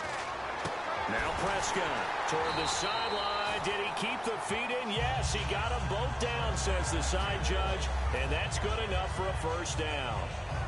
Let's make this one simple. What a catch, especially the finishing part of getting his feet in bounds, toe tapping, and of course, foot dragging. A little tapestry, if you will. Oh, I like it. He hits Beasley right side. Call it a 1-yard gain on the play, and it's a 2nd down. The Seahawks, here's their defensive lineup. Earl Thomas is the rangiest free safety in the game. Great reactions, great understanding, and boy, will he strike you when the ball's in his area. Let's go! And again, it's Prescott. They'll set up the screen to Elliott. And he'll get it out near the 40 to the 39. A good job defensively to hold that to 4 yards, and now it's 3rd down. I know most of the time when the ball's in the air, you're thinking wide receiver, tight end, but running backs, they can be a big part of any passing offense nowadays. Drops it underneath to Elliott. And the broken tackle helps lead to a first down gain. Would it be safe to say that as precise as routes are supposed to be run in the NFL, maybe they're not quite as precise in college ball? That's accurate, yeah. And I think we saw a college route in the NFL there. Just find the soft spot, find the dead zone, and find the first down. And that's what he just did. A big play there on the catch and run. 38 yards. Coaches really don't care from what position they get this, but run after the catch ability, rack ability, is often the difference between winning and losing and changing field position. From the red zone now, Prescott. And a quick throw here, that's complete. And he's going to be brought down just shy of the 5 at the 6. Give him 8 on the play, and that'll bring up 2nd down. And this time they go underneath for a simple pitch and catch. And not only do you get the pitch and catch, Brandon, but you're able to keep the receiver moving when you hit him with the drag route. Prescott to throw it. And this is caught for a Cowboy touchdown. Jet swing from 6 yards away. And the Cowboys will extend their lead. It's up and good, 15-0 here in the first quarter. Bailey now to kick it away after the touchdown. This will be fielded on the back line of the end zone. Here come the Seahawks now, set to take over on offense. Looked like they had something going last drive. Then the interception happened. Will they recover? The memory they need to keep with them is that they did have something going. They were moving the ball on offense, had a nice sequence going. Don't worry about the other part. You can't get that back. Let's go back to what you were doing well before. I thought you were going to say they need to have no memory, but remember the good part, forget the bad. I like that even better. They get 28 yards on that one. And that'll be good for a Seattle first down. When you're a player of his stature, you don't just circle the games on your team's calendar. You circle the Pro Bowl? Without a doubt. That's a game that you just figure you're going to be in each and every year. And it's because of catches like that. That's why he goes.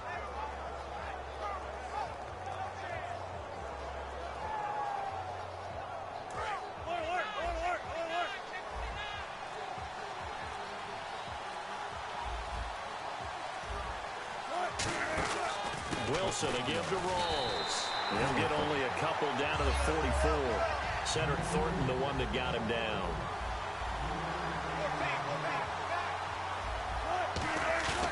On second down, Wilson. It's caught on the left side by Baldwin. Alongside my broadcast partner, Charles Davis, Brandon Gaudin hits the Seahawks with a football to begin quarter number 2. And they're on the move here. They've got it 1st and 10.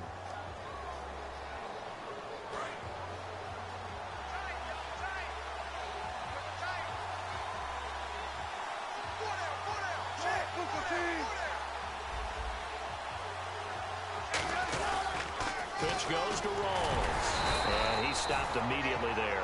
Just a yard on the pickup there, and it'll bring up a 2nd and 9. A 1-yard gain could look like a disaster, but all depends on how the game is going. Is it a series of 1-yard gains running the ball? If that's the case, you might have to start thinking about throwing it a little bit more. But if it's just the occasional 1-yard run, hey, congratulations to the defense. They won that one. Come back and get them the next time. They go again with Rawls. And down inside the 15, shy of the 10. Give them 11 yards that time and a new set of downs. And that run was what a lot of people call an explosive run. Gave them good yardage, solid yardage. They feel good about the whole thing, and they did it behind a 2 tight end set. It's always interesting to watch what offenses want to do with the 2 tight ends. Sometimes they line them up together for a power set. Sometimes they put one on each side of the line of scrimmage to balance things out. No matter what, though, when you see 2 tight ends on the field, your first thought is to think run. In this case, the offense was able to run successfully. It's a nice pickup of 12 yards, and it gives him a 1st and goal.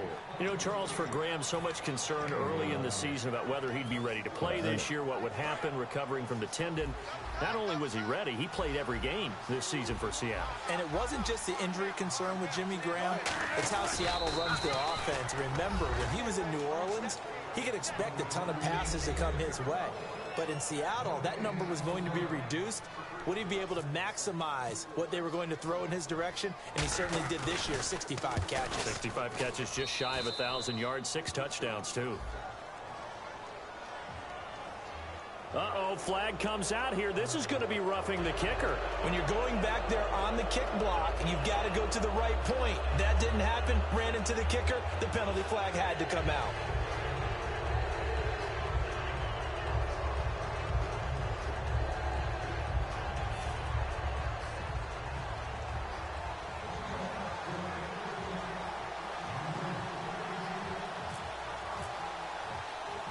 Hauschka now to send this one away following the score.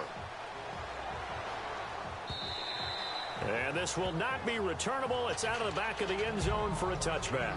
And now Dallas gets set to take the field. And that last drive, a long drive, but not just that. They had a great air attack going. Do they stick with that? I would think that they would, because if they were confident enough to do it on the last drive, starting backed up in their own territory, why would you change anything? They've got to be confident about what they're presenting and continue to do so. Yeah, because the secondary, they really look clueless. And that was amazing because that drive went and went, no adjustments, and no big plays by the defense to knock the ball away. Prescott now on second down, finding time, going up top. Both guys were there, but it falls incomplete. On every offensive coordinator, every play caller sheet, they have about 5 or 6 plays per game that they call shot plays or big plays, and you don't get many opportunities to dial them up, and they just did, and they drop it with a great chance to make a big play. That's going to hurt. It goes as a gain of 9, and it moves the chains. So he makes the grab, and the chains move forward. Nice job by the offensive line, giving them time to complete that first down pass. This is Elliott. And a cut to the left sideline. And all the way down to the 10-yard line. A big run that time by Elliott. 48 yards on the ground. They come out here in the I. Prescott looks to throw on first. And he's going to be taken down, sacked back around the 18-yard line. Well, that was point counterpoint, wasn't it? They decided to throw for it on 1st and goal. Instead, the defense counters with pressure, and the defense wins, getting a big sack. A second down throw for Prescott. Incomplete. The Cowboys' all-time receptions leader, Jason Witten, the intended target. 3rd down here. It's always tough for the guys throwing the football when they think they've got a completion and the ball's almost there, and then someone sneaks a hand or two in and bats it away. Here we go. 38. Ohio. Flex round.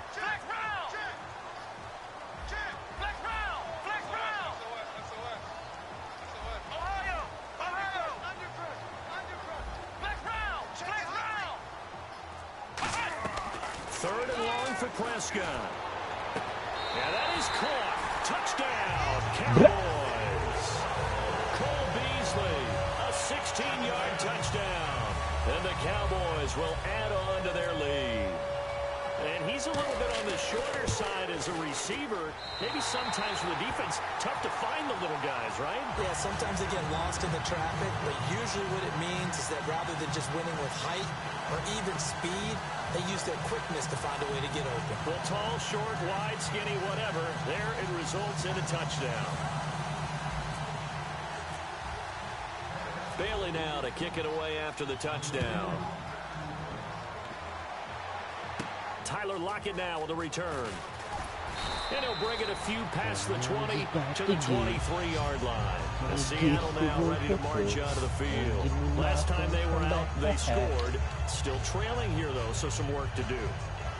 But it's okay in terms of mindset. Because they scored the last time, they're not quite as worried about being down on the scoreboard because now their confidence is a little bit higher.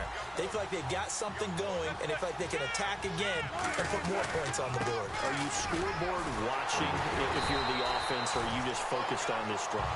We wouldn't be telling the truth if we said that they didn't scoreboard watch. Everyone does it to some extent, but you've got to set it aside right now and just focus on this series. That'll take care of the scoreboard if they punch it into the end zone. Wilson going to give to Rawls. And he's able to get out to the 32, brought down there. 11 yards on the pickup, and that is going to set up a 3rd and 1. Look, the first down marker is out there, but sometimes it's hard to find for an offense when they're in a long yardage situation, which usually means throw the football. In this case, they went against the tendency and ran it, and boy, the reward was there. A big pickup. And guess what? It's now 3rd and very short in order to try and pick up a first down. And he's able to get it to the 33. Good enough for a first down. Everyone understood their role on that play. 3rd and 1. You know the defensive guys, they're trying to get down and get low and get leverage on the offensive lineman, but they didn't allow that to happen. They created a crease and allowed him to get through for a first down. They'll throw on first down with Wilson. And it pops free. Collision there jarred the ball loose and brings up 2nd down. Yes, nigga trying to do that corner route. What do you think the greatest Super Bowl ever is? Because a lot of people are saying the one we just saw ranks number 1. Well, the most impactful for me, Jets beating the Colts in Super Bowl III. Okay, because that was the old AFL, NFL, the underdogs, and it announced a new football, a new era that was going on. I think recent history, Seattle and New England was absolutely tremendous in the way that one ended. But this comeback by New England with Tom Brady has to rank up there with among the best Super Bowls that's ever been played. Yeah, absolutely. If it's not number one, it's up there. And then, one that I remember from my childhood was Giants-Bills with a missed field goal at the end and the Giants escaping 2019. The best shot the Bills had in their run, of course. And that's caught inside the 30. Come on, Taylor, you can't shoot All the way in. Touchdown, Seattle. Jimmy Graham. Shut up. 2 catches, 2 touchdowns here No comments for the loser. And the Seahawks have made this a 1-score game. Now, he's having a nice little first half here, partner. That's and it's a first half that leaves us anticipating what can still come. I mean, 2 touchdowns already here through the second quarter. There could be plenty more before this game is over. Hauschka now to send this one away following the score. That's fielded in the end zone. And in hindsight, probably should have stayed where he was, as he'll only get back to the 16-yard line. So out come the Cowboys now as their offense gets set to take over. And that last drive, it was all about the ground game, ground and pound. And I don't care how we're playing the game these days, offensive linemen still want to fire out and smack the guy opposite them and move the football on the ground. They feel better about that. That's what they want to do. That's how they want to play, and that's how they got it done. Yeah, and they got it for a touchdown last. Pressure gets to him, and down he goes. Back at the 4-yard line. 1:58 to go in this first half of play. We're back to Arlington right after this timeout. Let's go! Back near his goal line, it's Prescott. And Beasley with it over the middle. It's a pickup of 12, and that'll set up a 3rd down.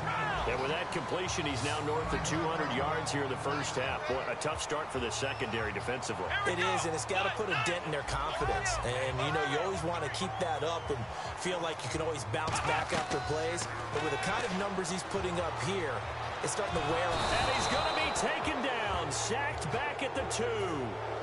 Now the Seahawks are going to take a timeout here on defense. It's just their first, so they'll have 2 remaining here before we get to halftime. And he's able to get it out of there, and this is a pretty good kick.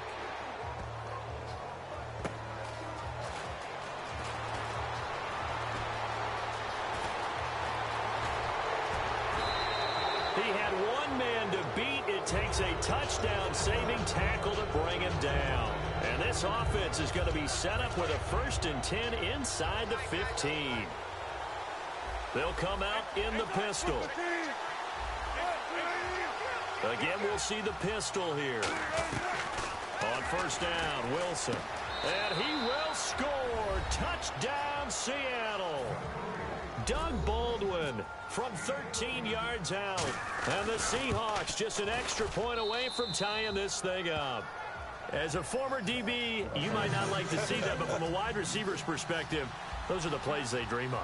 Correct on both counts, all right? Because once he took off, I mean, let's face it, that should have been done in Big Sky Country. Aren't any speed limits out there? And off he went. Glad I wasn't the one trying to chase it. Now the Cowboys offense heads back onto the field. And a tight game after punting last time. See if they can get something going on this drive. As they head to the field now, with the game this close, you got to feel there's a sense of urgency for them going on offense right now. But they have to do it without letting panic creep in and affect their play. They'll start the drive with Elliott. And a nice run past the 30-yard line there. That one good for 10 yards. And that'll make it 2nd and a foot or so. Looking to speed things up here, going with some tempo. Throwing, Prescott. And he's going to drop this off to his fullback. And he's taken down, but not before he gets this into enemy territory across the 40. And on the outside, they're playing press coverage. There will always be a place for methodically marching the ball downfield. But when you can pick it up in big chunks and strike like that, have explosive plays, that's often the difference in winning and losing. Those types of plays that can knock a defense off balance, that'll drive a team towards a victory. And this is incomplete.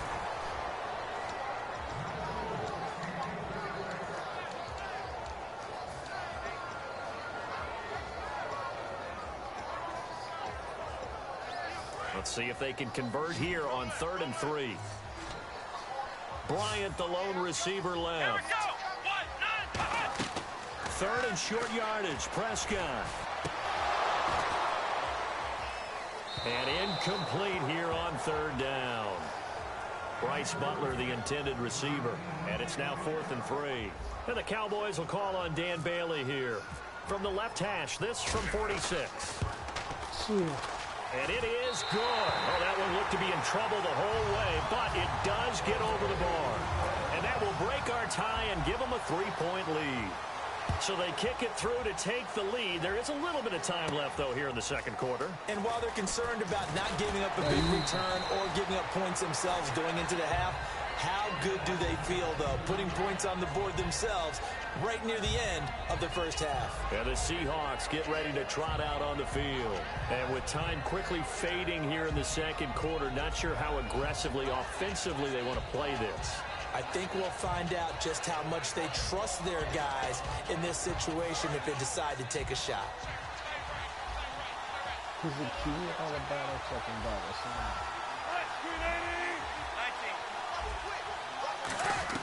Now Wilson on first down. Into double coverage, and it's intercepted. Picked off Byron Jones. That late in the clock, second quarter, why not just run it a time or two and get it into the locker room? What you're saying makes absolutely perfect sense. Run it and get out of there. But I'm just wondering if the pressure of today's NFL and the high-powered offenses that you're facing may have forced them into saying, let's try and get some more points. And Bailey able to knock it through. We have hit halftime. Still 2 more quarters to go. We'll take a timeout. We'll be back after this. You're watching the NFL, and it's on EA Sports. It's in the game. So both teams have their marching orders, and we'll get going again here in quarter number 3. And no return on this one as the fair catch is signaled for and taken. The Seattle now ready to march onto the field. They're down here, but very much in this game. What's the tonality of a coach's talk when a game is within striking distance like this at intermission? Typically, what they're doing is emphasizing the things that went well in the first half and wanting more of that. Sure, you've got to go over some of the errors and clean up some things because there's a reason you're down. But overall, I think they want to stay positive, stay up with this team. We're just starting the second half, and we've got the football. Let's go ahead and punch it in, and then we'll take it from there. See how that recipe works. Give them 16 on the pickup, and it's good enough for a Seattle first. Sometimes it's hard to believe, but there are times this game is about patience. Has had the game he expected, but that run there, that may get him going. I was just going to say, maybe that gives him a little juice because you're right, he struggled, especially in that first half. Yeah, and I know the great ones always think to themselves, just hang in there. I'm just one big carry away from busting this open. That's a good start for him. And his throw is incomplete. All right, we got a lull here, so I want to talk about what you and I were discussing before the game. I asked you, what was the difference in the Super Bowl first 3 quarters versus the fourth quarter? What allowed New England to have that comeback besides Tom Brady? I think now that we've had a chance to have a little perspective, right, to step back from it, I'm not sure we realized the accumulation of body blows that was going on in that game. And what I mean by that is the number of offensive plays New England was running. Because for the longest time, they weren't having great success, but they had the football, and Atlanta did not. And by the end of the game, New England ran 93 plays to Atlanta's, I believe, 46. 46. And Atlanta's defense was gassed by the end of the game, and that helped allow Tom Brady and that offense of the Patriots to come back, tie it up, and then win it in overtime. So I think we kind of missed that along the way when Atlanta was riding high and controlling the ball game. Looking to jam the receivers at the line here. Press coverage look defensively. On first down, pro sides. And this one's going to go the wrong way. Losing yardage back at the 42. He lost 6 there on the first down play.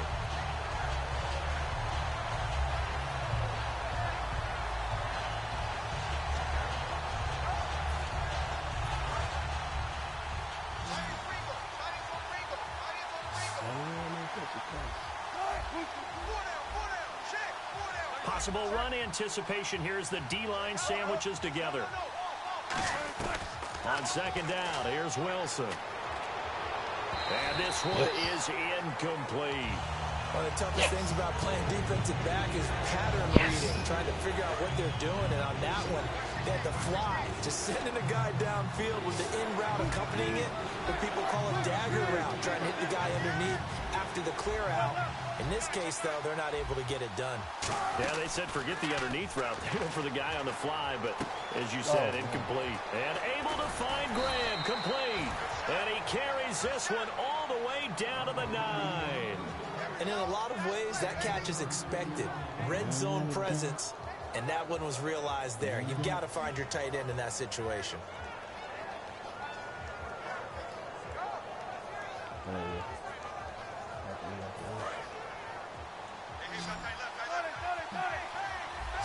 In the slot on the right is Graham.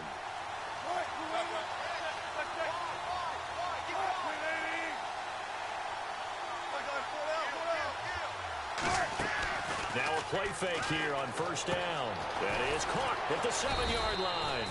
The completion good for 3, and it's second down. And they're going to speed things up here. And no press coverage here. They are backing off in the secondary. Throwing again here. Wilson drops it underneath for Rawls. It'll be a pickup of only a yard, and that's going to bring up an interesting 3rd and goal. Everyone's got to be able to catch the football. Doesn't matter what position you play, but if you're on offense, be aware a ball may come your way.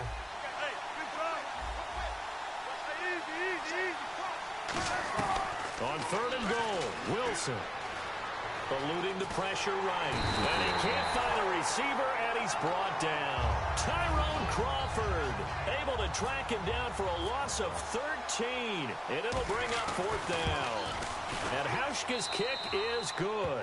And the drive will wind up yielding 3. So the drive stalls out, but they are able to put 3 points on the board. Yeah, just a yard or two shorter than an extra point.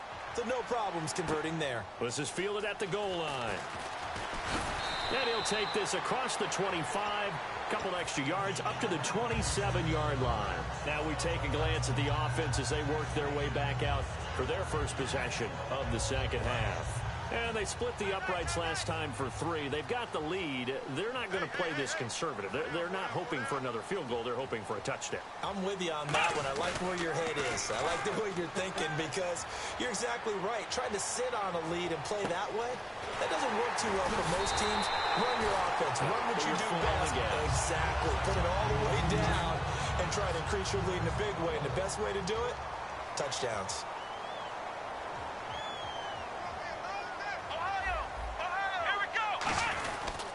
A first down carry by Elliott. And they go backwards here, losing yardage back at the 48-yard line. A loss of a full 3 yards, and now it's second down. Second down and a little ways to go here. 2nd and 13.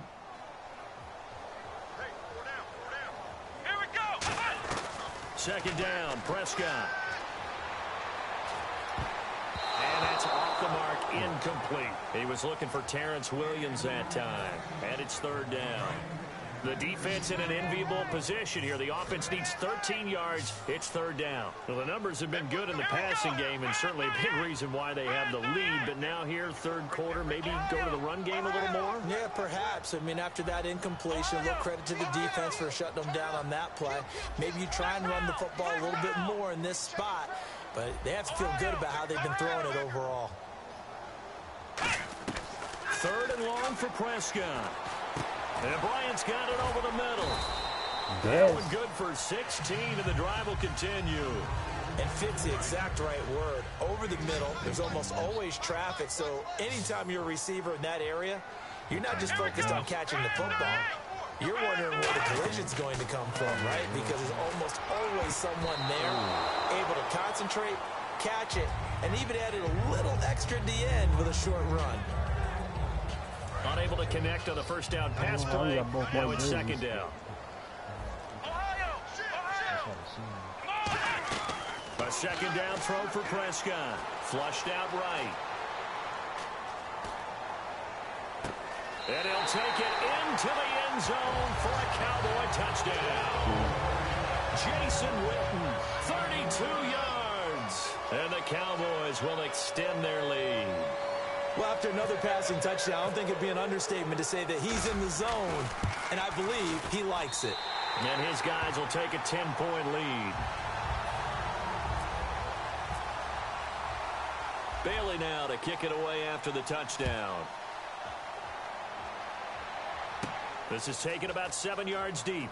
And he'll probably wish he reconsidered here. It'll cost him 10 yards now with a new rule as he's down at the 15-yard line. As Seattle now ready to march onto the field. And tough to win games if you're going field goal, field goal, field goal here. They got field goal last time. Now they'll be looking for a touchdown. They're looking for the big chunk now because, as you noted, the field goal way of doing it makes it that much harder and puts more pressure on every possession for you now. Go ahead and get 6 and feel a lot more comfortable about the position they're in. Bigger chunks. We'll see if they can get the score. It's a pickup of 14 there, and it'll give the Seahawks a first down. So it'll be first down here after the run. Whenever we meet with coaches and they always talk about wanting to establish running the football, it's oftentimes with a good tight end who can control the line of scrimmage and the point of attack, and they're becoming harder to find because the colleges are giving us a whole lot of receiving tight ends, wide receivers who can run, not necessarily block very well. In this case, though, we saw 2 tight ends on the field, both of them with the ability to block, and he ran the ball successfully behind that power set. Second down now after the incompletion.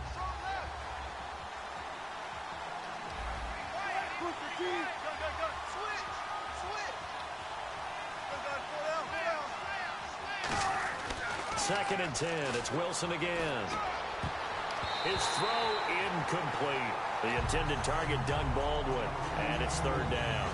And that one was knocked away, and I think the defenders are going to be a little upset with themselves. They made the play on the football, but that one felt like a forced pass by the quarterback. Thought he had someone open. He really wasn't. Maybe an example of having too much confidence in his receiver that no matter what, I'm going to throw it to him.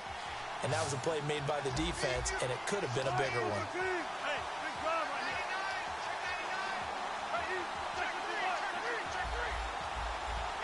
One receiver left, 2 to the right.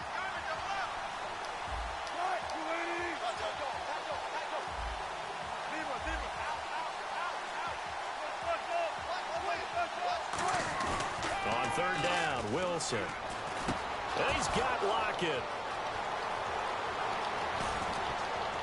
And he takes it all the way down to the 28-yard line. It's a big play there for Seattle. 43 yards. They come up in an offset eye. Here's Wilson. And his throw's going to be incomplete.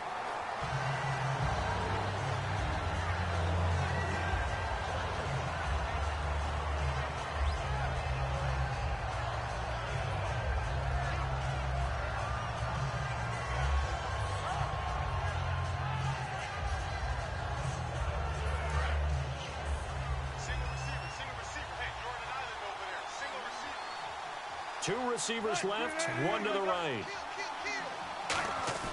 Again on second and 10, it's Wilson. And Wilson's going to be intercepted a third time. Picked off by the linebacker, Sean Lee. And he'll be stopped shy of the 15 at the 14-yard line on the return. And now Dallas gets set to take the field. And that last drive, so effective in the passing game, resulting in the touchdown. Maybe not many people were focused on the trenches. There was good protection there. Excellent protection. So now defensively, you've almost got to get down to those starters blocks like you're a sprinter. Get lower than those guys on offense and find a way to roar through them or around them to get into the face of the passer. Easier said than done, though. Way easier said than done. But they've got to try something because right now they're just cutting them to shreds. So incomplete on first. Let's see what second down has in store. Bryant, the lone receiver, left. Come on, let's go. Throwing again. Prescott on second and 10. Going right side. He has Witten. That catch good for 5. It's third down. I'm wondering if the same thing went through your mind as mine. When I see a big man like that make a catch, all I keep thinking to myself is, big man with football. Look out, everyone. He may not juke you a whole lot, right? He may not run past you because of his size. You're talking about a guy weighing in the 270 range. But, boy, once he gets his mitts on the ball, he's going to be tough to bring down.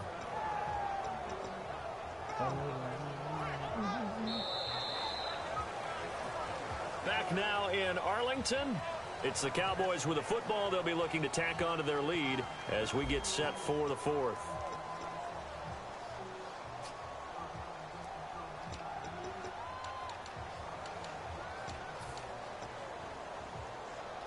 Short of the sticks after that completion, and now it's third down for this offense.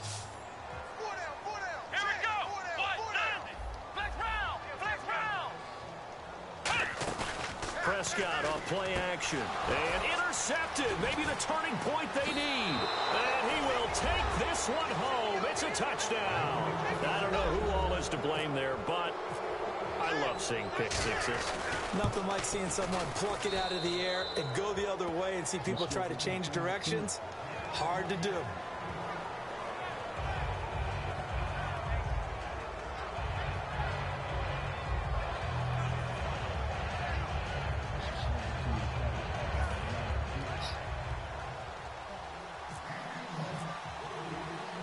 So they'll get another shot on offense following that pick six. And now the kick is away. This is fielded at the goal line.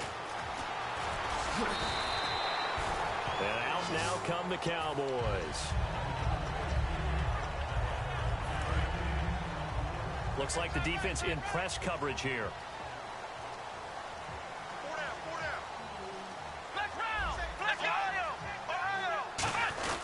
They start on the ground with Elliott. And he'll get across the 20, but only to about the 22-yard line. Call it a gain of 4 on first, and that'll make it second down. Second down following the run.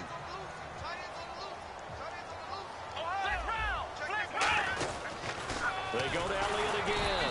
And he goes nowhere. He'll lose yardage back at the 17. They call that a loss of 6 yards. And it's third down now. So now a 3rd and 12 with an extra defender here in the secondary, a nickel look. On third down, it's Prescott. He completes it to Bryant, and he's brought down after a good gain. They give him 27 yards on the third down conversion. Well, we haven't been shortchanged on offense. Another fun play to watch there on the deep pass. This game has the feel of, what, a turkey bowl, a Thanksgiving day. You know, when we get together this year, when the Davises and the Gaudens get together, that's what our playbook's going to look like. Like they're drawing them up in the dirt, and so far it's working for both of them.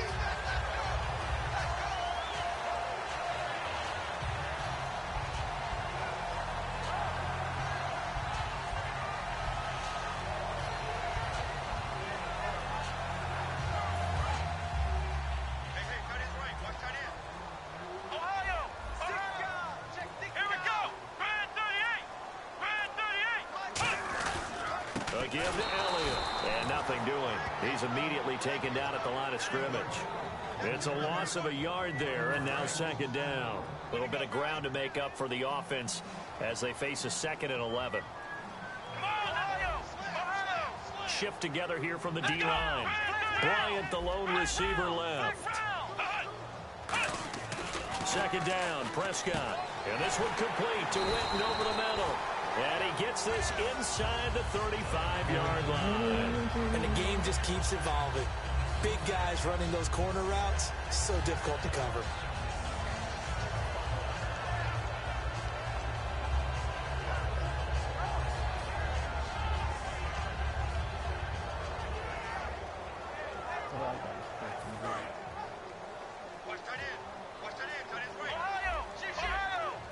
They come out here in the eye. 10th carry now for Elliott. And brought down, but not before they're inside the 25. It's a gain of 11 yards that time, and it produces a new set of downs. And that's how you run the football and run it successfully. Big-time chunk of yardage picked up, but why? Offensive linemen won at the point of attack. Their leverage way better than the defenders. The low man wins when you're getting underneath and trying to move people. And that's exactly what happened on that play. The offensive line moved the defensive front, created space, and the end result, a fantastic run. Now Elliott, and able to fight forward inside the 15 to the 13. Give him 9 on the carry that time, and they're set up with a 2nd and 1. I know you're trying to wring every yard out of a run, but I think 9 yards there is ideal in this situation. Yeah, now next couple plays, you only need 1 yard. Keep that clock rolling with a lead here in the fourth. Yeah, what you're saying is maybe if it takes you 1 or 2 more runs to get the first down, that's extra time, extra plays. Really hurts the team on defense. 2 yards on the pickup there, but it's enough to give them a... And now the Seahawks are going to take a timeout here on defense. It's just their first. They'll be down to 2 remaining as we step aside here in the fourth quarter. And the offense here just looking to stay in bounds, complete the short passes, and put this game on ice. They'll pitch it out to Elliott. And he is into the end zone for a Cowboy touchdown. Ezekiel Elliott taking it in from 11 yards out. And the Cowboys will add on to their lead. And he's been a busy man, 5 for 5 now as he knocks another one through to extend the lead.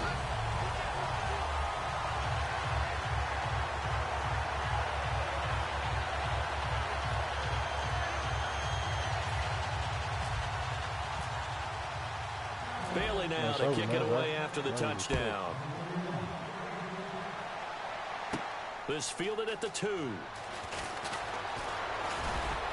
And a nice job there as he gets this one up just shy of the 35-yard line at the 34. The Seahawks offense now, they get ready to head back onto the field. And with 3 interceptions thrown already, we'll see, do they rely more on the ground game here? They may have to change things offensively to try and settle things down, not just for the guy throwing the ball, but for the rest of the offensive unit, because their confidence has to be shaken a little bit. And you just wonder, is the backup going to start to warm up a little bit over on the sideline?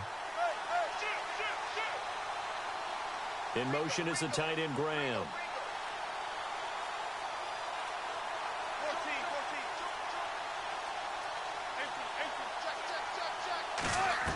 They go back to the air here after the INT.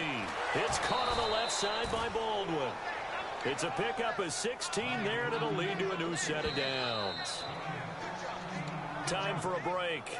We'll come back to wrap this one up after this. Runs don't give up, huh?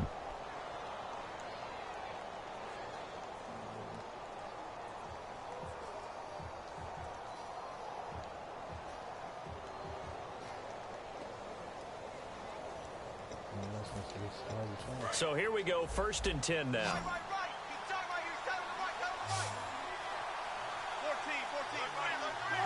So the D-line's going to spread out.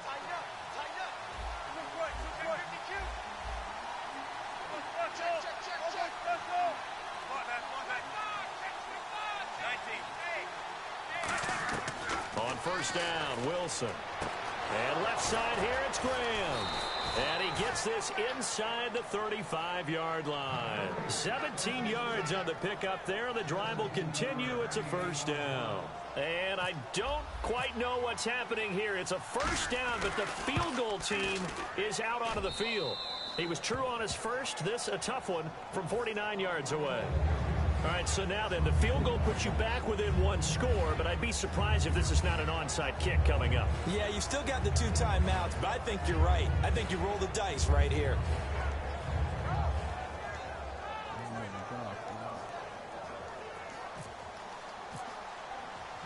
Now after the made field goal, Hauschka back out onto the field to kick it away.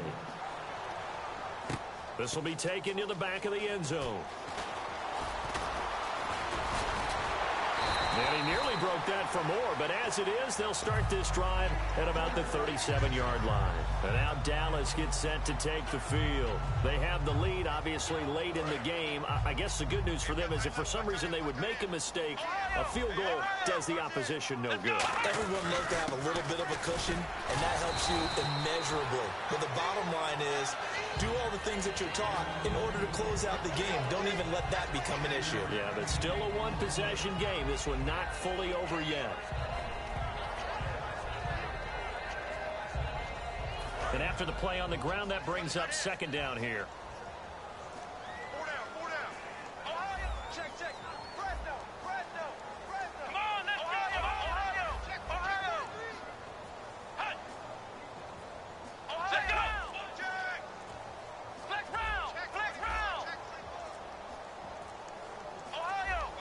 They come out here in the I. Now a whistle, and I think a penalty here for a delay. No, they're going to say timeout. They did get the timeout in time. It's just their first. They've got 2 more to use here in the final stages. Again, it's Elliott. And for one of the few times here today, this run's not going to go anywhere. And now the Seahawks are going to call another timeout. That'll leave them with just 1 remaining in this 4th quarter of play. And that one was relatively easy to see. I noticed that from up here. Yeah, it doesn't take a whole lot, does it? Sometimes you get multiples. What I always love on these offsides. And he takes it into the end zone across the chalk. Now there is a flag down, but I think that's offsides on the defense. Yeah, I think that's going to stand, partner. You don't know the first round.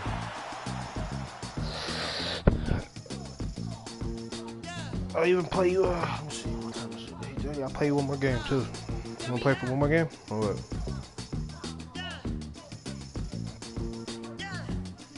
Let's play. No, you owe me a first round. You owe me a first round. No, you time for Byron. Yeah.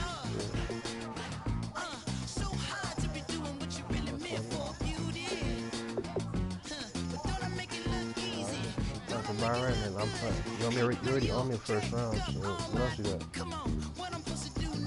Next year, yeah.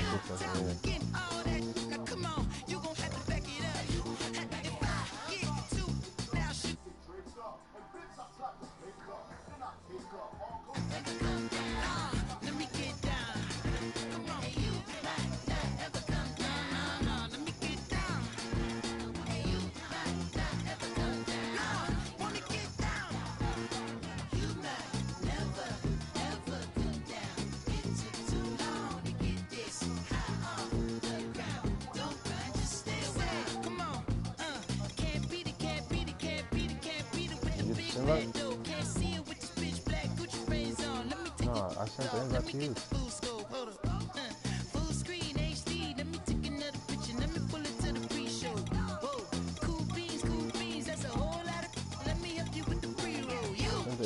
I sent the invite to you.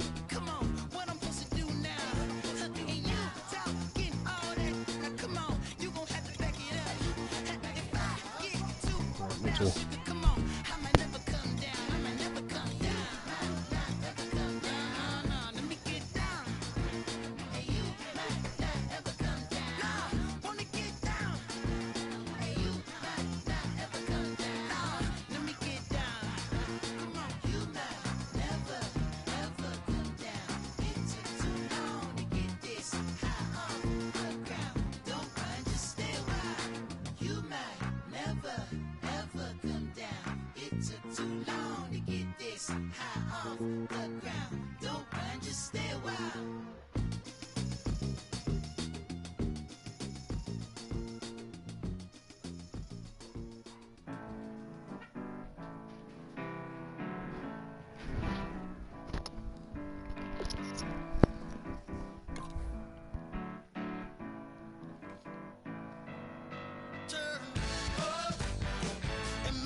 Hello, everybody. I'm Larry Ridley, and this is Madden 17 on EA Sports. We've got a good one on tap today, and there's going to be 2 quarterbacks ready to get it done on the gridiron. It's Roethlisberger Steelers going up against Ryan's Falcons.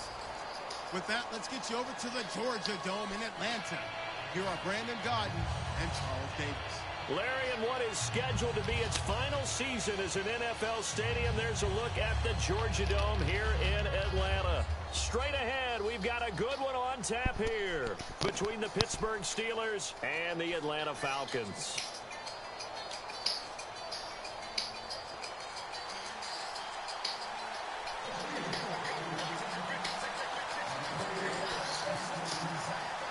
On to get us started now, the kicker, Chris Boswell. And we are underway from Atlanta. This is fielded a couple yards deep. And he'll wind up about 4 yards shy of where he would have been if he'd taken a knee, as they'll start at the 21-yard line. I'm about to get my next draft pick back, too. Nuns is scared to fight around you, though. Now a play fake here on first down. And his first look is incomplete. He was looking for Mohamed Sanu there. And that'll bring up second down. All right, let's look at the offense. Devontae Freeman, this is a guy that you wanted to talk about, so take it away. Brandon, have you seen a running back play with such joy as well as such fury? I love the way he runs the football and attacks defenses. Oh, he'll want that one back. Incomplete. He doesn't drop too many in that department. Third down. And a look at the Steelers' defensive unit. Stephon Tuitt's ability to play defensive end and yet rise up and knock passes away when quarterbacks try to throw them, he makes it hard to get around. On the screen, this is Coleman. Okay, look at this. The punt team nowhere to be found. They're on the sidelines. Offense going to go for this on the opening drive. They'll indeed go for it with Ryan. He's going to fire one, and he fires one that's intercepted. A great read, and it's picked off. And a super return as he gets us all the way down inside the 25-yard line. I know some teams are leery about playing cover two because a strong safety's not usually a terrific cover guy. But in this case, he played it perfectly, read the football, and went and made the interception. The Steelers' offense now, they head back onto the field. Really nice starting field position here for the offensive unit.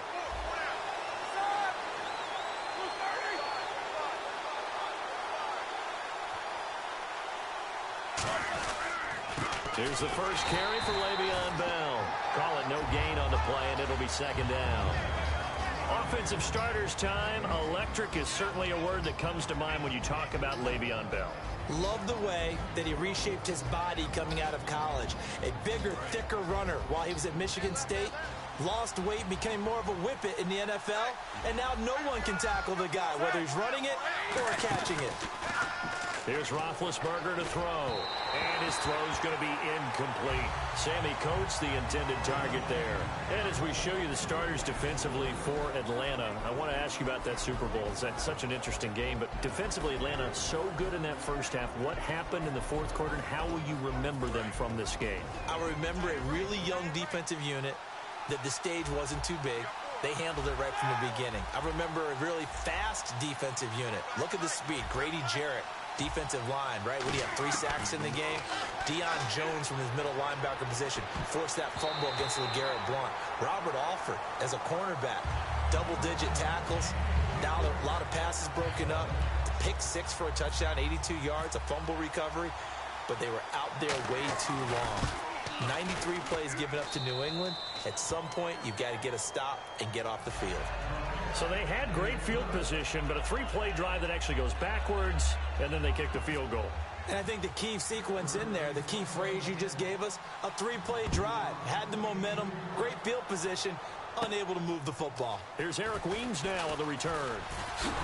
And he'll take it past the 25 and up to the 28-yard line. And now the possession will switch over to the Atlanta Falcons. And this offense so good for 3/4 of the Super Bowl, Charles. At one point, the advanced metrics had them at a 99.5% chance to win. It just seemed like everything was going their way, and then the fourth quarter happened. I think when we review this game, and we say, okay, where did it get away from the Falcons? What was the number of plays the Patriots ended up running for the game? 93. And the Falcons ran 46. So they wore down their defense on that one. But look at what they did on offense. Chiefs, they were averaging big-time yardage running it, passing it, had everything going their way. A 25-point lead should still be enough to win the Super Bowl. Yeah, almost 6 yards per rush, almost 9 yards per pass for the Falcons. They run, Devontae Freeman. And that play will go nowhere, losing yardage back near midfield at the 49. Well, in that play, the expression, don't blink, you might miss something, certainly applied. That was fast. Defense diagnosed the play, and it was over in a heartbeat.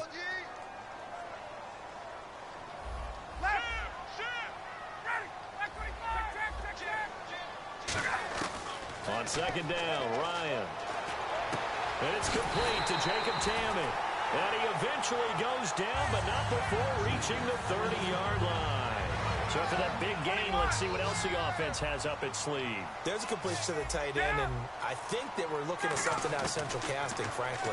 Absolutely. I mean, size, the hands. Speed. I mean, can flat out run. You put that whole package together, you line up the eyes of an offensive coordinator, don't you? What an amazing season it was for Julio Jones, the Super Bowl. Maybe the best catch we've seen all year, that toe tap on the sideline. He finished with 87 yards, but something you told me is astounding. 4 catches in that game, only 4 targets, too. Yeah, and if you watched the game unfold, which I know you did, how many times did you see on the replays the number of white shirts of the New England Patriots in the vicinity of Julio Jones? He'd run a route, 2 to 3 guys in his area every time. That's the reason the targets were so low. But he maximized them, didn't he? 4 targets, 4 catches. And that sideline catch, I thought it was going to be intercepted. And he ended up having the concentration to hold on to it and still get both feet down. They were looking that time to get it to Justin Hardy. And now it's second down. Sometimes it looks pretty simple, batting the ball away, but oftentimes there's some pretty good teaching and practice that goes into it. Being able to get to the receiver, not interfere, and get his hands through the football and knock it away. Defense really showing respect to the deep ball here, playing off the receivers. On second down, Freeman. And they'll get him down here at about the 5-yard line. 11 carries, 75 yards for Freeman in the game against New England. But remember, a lot of those came on the first carry. He had a good second carry, but then they didn't use him a lot late. Yeah, I saw them getting to the perimeter early. You see how they stretched out New England's big defensive line? And then as they substitute, they started to try and go back inside. But a lot of people think maybe they didn't run the ball enough in the Super Bowl and maybe even eat some clock, especially with the lead that they had. But they also were able to use Devontae Freeman in the passing game. Remember, late up 28-20, faked it to him inside, then threw it to the flat, and he got a big play that way as well. They'll need to get the play off quickly. And he'll take it into the end zone. Touchdown, Atlanta. Jacob Tamme, a 5-yard touchdown. And the Falcons have taken the early lead. And he's able to put it through.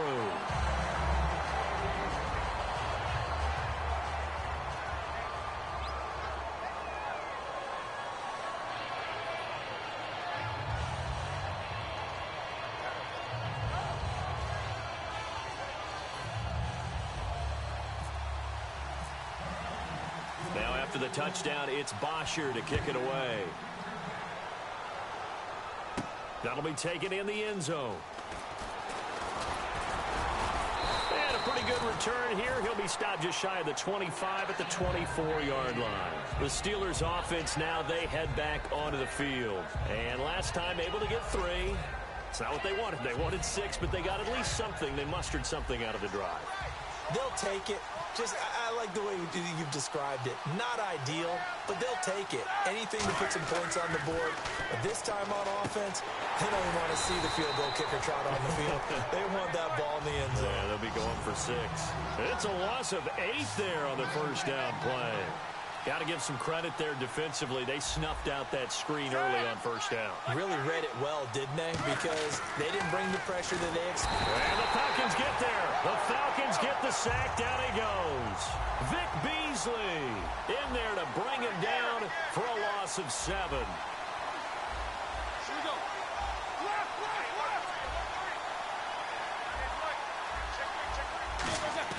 Now Ben on 3rd and long. He's got time. He sets to fire. He rifles one that's intercepted. It's Desmond Trufant, and they will set up shop at their own 46-yard line. Atlanta now coming out on the field. And they'll be looking to build off of a nice drive last time, a drive that really relied on the quarterback. Making good decisions, distributing the ball well, distributing it accurately, keeping it. You're a cat. He's a straight cat.